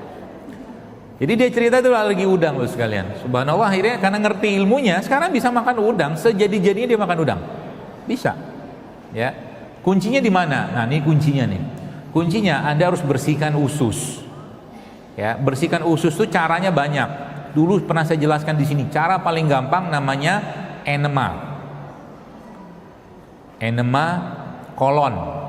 Enema kolon itu gambarannya begini. Jadi gambarannya ya, jangan dibayangkan. Jadi kayak infus, air bisa pakai air, bisa pakai kopi, ada takarannya ya. Nanti di browsing bisa banyak kita yang jelaskan. Jadi enema ini kan ada cairan infus kurang lebih sekitar 700-600 mili cc air. Itu dikasih air, cari air yang bagus, yang bersih, terus nanti dikasih selang kayak infus itu, nanti ada bawahnya selang tuh kayak kayak beginilah buat selang itu, nanti dimasukkan ke dalam anus, tapi dikasih lotion dulu ya, kerjain sendiri aja ya. Itu posisinya bisa posisi kita duduk, jongkok, miring juga bisa. Itu udah banyak dikenal. Itu cara bersih usus paling gampang. Bahannya bisa macam-macam, bisa pakai air, bisa pakai kopi. Makanya di sana ada namanya enema kopi. Jadi kopi itu ketika dimasukkan ke dalam tubuh kita melalui anus, ya, itu nggak panjang kok, sedikit segini doang dia punya. Itu kalau Anda browsing jualan online enema set, itu banyak yang jual tuh. Banyak yang jual. Sama itunya, bahkan sama kopinya. Aslinya dia nggak pakai kopi juga bisa, pakai air biasa juga bisa. Itu bagus sekali untuk membersihkan usus. Ya, itu. Termasuk yang mohon maaf, misalkan ada jerawat-jerawatan yang alergi kayak begini, itu dicuci usus namanya. Kerjain sendiri aja, ya, pakai kopi. Kemudian itu yang pertama. Yang kedua apa? Itu cara mekanik. Yang kedua ya pakai air kelapa tadi itu. Pakai air kelapa tadi. Jadi air kelapa itu Anda bukan buat itunya ya, bukan buat enemanya, tapi buat diminum. Rutinkan minum air kelapa, terutama air kelapa yang tadi yang muda menjelang tua itu loh, ya. Tambahkan sedikit madu, ya, atau tambahkan lagi misalkan Anda tadi rumput laut itu, ya, itu jadi kelapanya Anda bayangin begini, ada kelapa, airnya Anda ambil sedikit, kasih madu sedikit, terus potongan cacahan rumput laut Anda masukkan ke situ. Itu akan ngebersihin usus juga, insya Allah, ya. Itu yang kedua. Yang ketiganya apa? Ya Anda harus asup fermented, sesuatu yang sifatnya fermentasi, entah itu probiotik, entah itu cuka, ya. Jadi coba mulai sekarang, ini saran saya, dalam menu harian Anda setiap hari usahakan ada makanan atau minuman fermentasi. Paham ya? Contohnya apa? Ya tempe, cuka apel atau probiotik, cuka nanas, cuka madu, itu fermentasi itu, ya. Atau misalkan tauco itu kan fermentasi, ya kan? Kalau Jepang miso, kalau kita bakso nggak fermentasi. Paham ya fermentasi ya? Nah, nanti mungkin next kajian saya ajarin lagi, kita judulnya bikin fermentasi rimpang. Itu makin top. Nanti berikutnya, jangan dihabisin semua sekarang, ya. Biar nanti kita ramaikan lagi rumahnya Allah ini, ya, seperti itu. Itu ya. Jadi ada air kelapa itu, kemudian beberapa jenis paling simpelnya tadi sebenarnya tadi ini air kayak begini nih, air putih begini, Anda campurkan sedikit sama cuka lah ya, cuka apel, cuka nanas, cuka madu, oke? Atau probiotik juga boleh ya. Lalu Anda tadi yang tanya ini ya, itu rutinkan minum dengan habatus sauda serbuk, kapsul aja. Jadi misalkan sekali minum itu 3 banyak-banyak 3 kapsul cukup lah ya, sehari 2-3 kali cukup. Rutinkan berapa lama? Minimal 2 minggu, idealnya 3 bulan. Itu insya Allah nanti akan pelan-pelan hilang sendiri alerginya ya. Karena apa? Karena kunci imunitas itu ada pada perut. Baik perut, baiklah semua. Nah gitulah. Kalau perutnya terjaga, maka hatinya pun akan terjaga. Hatinya maksudnya apa? Mood kita akan terjaga, beneran. Makanya ada istilah good food is good mood, ya kan? Jadi kalau makannya itu makanan yang bernyawa, tinggi serat, ada intinya, masuk biji-bijian tadi itu, ya. Anda mulai masukin list biji-bijian dalam menu harian Anda tiap hari. Ya, biji-bijian. Biji apa aja? Biji wijen boleh, biji kacang ijo boleh, biji habatus sauda boleh, biji-bijian. Semua negara-negara atau negara-negara yang mereka punya tingkat kesehatan yang baik, termasuk usia harapan hidup yang tinggi, itu biasanya mereka penganut mazhab biji-bijian. Pasti ada biji-bijian di situ. Mazhab itu golongan, ya. Ya tidak urusan dengan fikih juga boleh, kan istilah umum saja. Seperti itu.